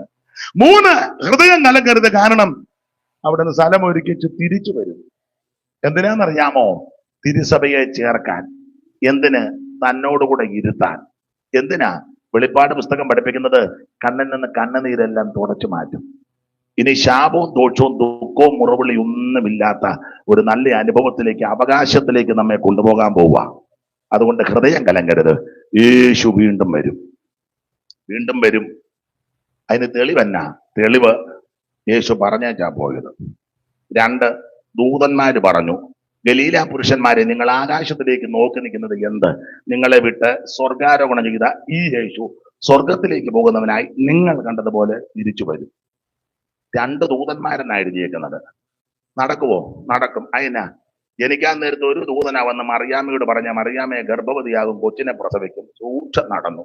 ഒരു ദൂതൻ പറഞ്ഞ കാര്യം അതുപോലെ നടന്നു. പോകാൻ നേരത്തെ 2 ദൂതനാ പറഞ്ഞത് പോയതുപോലെ വരുമെന്ന്. ഒരു ദൂതൻ പറഞ്ഞ കാര്യം നടന്നിൽ സൂക്ഷൻ 2 ദൂതൻ പറഞ്ഞ നടക്കുമെന്ന് ഉറപ്പാ. യേശു വീണ്ടും വരും. എന്തിനാ? തനിക്കായി കാത്തു നിൽക്കുന്ന വിശുദ്ധന്മാരെ ചേർക്കാൻ. പോകുമോ? പോകണം. അതിനെന്തോ ചെയ്യണം? മാനസാന്തരപ്പെട്ട് രക്ഷിക്കപ്പെട്ട് സ്നാനപ്പെട്ട് അഭിഷേകം പ്രാപിച്ച് തിരുമേശിയെടുത്ത് വേർപാട് പാലിച്ച് അപ്പോസ്തലിക ഉപദേശത്തിൽ നിന്ന് ദൈവത്തോടും മനുഷ്യരുടെ കുറ്റമറ്റ മനസ്സാക്ഷിയോടെ ജീവിച്ച് ഓരോ ദിവസവും വേർപാട് പാലിച്ച് ഓരോ ദിവസവും പ്രസംഗിക്കുന്ന ഞാനും കേൾക്കുന്ന നിങ്ങൾ മാനസാന്തരപ്പെട്ട് ആരോടും അലോക്യം ഉണ്ടാക്കരുത്, വഴക്കുണ്ടാക്കരുത്, അയൽത്തുകാരോട് അടിപിടി ഉണ്ടാക്കരുത്, സഹോദരങ്ങളോട് വഴക്കുണ്ടാക്കരുത്, ഒരു സഭയിൽ കൂടുന്നവരുടെ തമ്മിൽ കൊമ്പ് കോർത്തിരിക്കരുത്, സകല മനുഷ്യരോട് സമാധാനം ആചരിച്ച് ശുദ്ധീകരണം ആചരിക്കണം, മാതാപിതാക്കളെ ബഹുമാനിക്കണം, സമൂഹത്തോട് പ്രതിബദ്ധത ഉണ്ടായിരിക്കണം, നാട്ടുകാരോട് നല്ല രീതിയിൽ ഇടപെടണം. ഇതൊക്കെ ഉപദേശം. ഈ വശത്ത് അടിച്ചാൽ ഇവിടം കാണിച്ചു കൊടുക്കണം, ഒരു നാലിക നടക്കാൻ 2 നാലിക നടക്കണം, ഉടുപ്പ് ചോദിച്ചാൽ പുതപ്പോൾ. ഇതാ നമ്മുടെ പ്രമാണം. മിണ്ടുന്നില്ലല്ലോ. സ്തോത്രം. ശത്രുവിന് വിശക്കുന്നെങ്കിൽ തിന്നാൻ കൊടുക്കണം. ഇങ്ങനെയൊക്കെ ജീവിച്ച് വിശുദ്ധിയോട്, വിശ്വസ്തയോട്, പരമാർത്ഥതയോട് കർത്താവിന്റെ വരവിനായി നോക്കി പാർക്കുന്ന വിശുദ്ധന്മാരെ ചേർക്കാൻ യേശു വീണ്ടും വരും. അതാ നമ്മുടെ പ്രത്യാശ. നിങ്ങളുടെ ഹൃദയം കലങ്ങരുത്. കരമുയർത്തി ദൈവത്തെ സ്തുതിച്ചാട്ടെ. ഒരിക്കൽ കൂടി ഹല്ലേലൂയ പാടാം. ഇത്രയും സമയം എന്നെ കേട്ടിരുന്ന ബഹുമാന്യരായ എല്ലാ പ്രിയപ്പെട്ടവരോടും നന്ദി ചൊല്ലുന്ന വിശേഷിച്ച് കർത്തദാസന്മാർ, മാതാക്കൾ, പിതാക്കന്മാർ, ആ റോഡിലൊക്കെ നിൽക്കുന്ന മാന്യ സഹോദരങ്ങൾ, കേട്ടുനിന്ന എല്ലാവർ, ഗായക സംഘം, എല്ലാവർക്കും നന്ദി. നിങ്ങളുടെ ഹൃദയം കലങ്ങരുത്. നമുക്കൊരു ദൈവമുണ്ട്, നമുക്കൊരു സ്ഥലം ഒരുക്കുന്നുണ്ട്. ഒരിക്കൽ തിരിച്ചു വന്ന് നമ്മളെ ചേർത്ത് അവിടെ കൊണ്ടിരുത്തും. ഈ പ്രത്യാശയുള്ളവർ ഒരിക്കൽ കൂടി കരമുയർത്തി ദൈവത്തിന് മഹത്വം കൊടുക്കാം. സമയം പോയെന്നറിയാം, എങ്കിലൊരു 4 വരി പാടി അങ്ങ് പിരിയാം. എല്ലാവരും എഴുന്നേറ്റ് നിന്ന് പാടാൻ ഞാൻ പറയത്തില്ല, ഇരുന്നാ മതി. എഴുന്നേറ്റ് നിൽക്കാൻ പറഞ്ഞാൽ നിങ്ങൾ ഇറങ്ങിപ്പോകാം. അപ്പൊ ഇരുന്നാ മതി. അത്യാവശ്യം പോകേണ്ടവർക്ക് പോകാം. അപ്പൊ എനിക്കൊന്ന് കാണുകയും ചെയ്യാം. 4 വരിയെ പാടുകയുള്ളൂ. എല്ലാവർക്കും അറിയാവുന്ന പാട്ടാ. ചേർന്നൊന്ന് പാടി നമുക്ക് അങ്ങ് പിരിയാം. ദൈവത്തിന് മഹത്വം, ദൈവത്തിന് മഹത്വം. കാത്തിരിക്കും വിശുദ്ധരെല്ലാം കഴുകനെ പോലെ കാത്തിരിക്കും വിശുദ്ധരൽ ആമേ കഴുകനെ പോലെ. ഓ മധ്യാകാശമണി അറയിൽ കാന്തനുമായി എളിയുവാ. മധ്യാകാശമണി അറയിൽ ആമേ കാന്തനുമായി എളിയുവാൻ. യേശു എന്റെ അടി അവനിലത്രേ അവൻ എന്നെ വഴി നടത്തും. അലയാതെ മരുഭൂമിയിൽ അവൻ എന്നെ വഴി നടത്തും. അവൻ അലയാതെ മരുഭൂമിയിൽ. കരമുയർത്തി ഹല്ലേലൂയ പാടാം. ഒരിക്കൽ കൂടി ഹല്ലേലൂയ പാടാം. ഒരിക്കൽ കൂടി ഹല്ലേലൂയ പാടാം.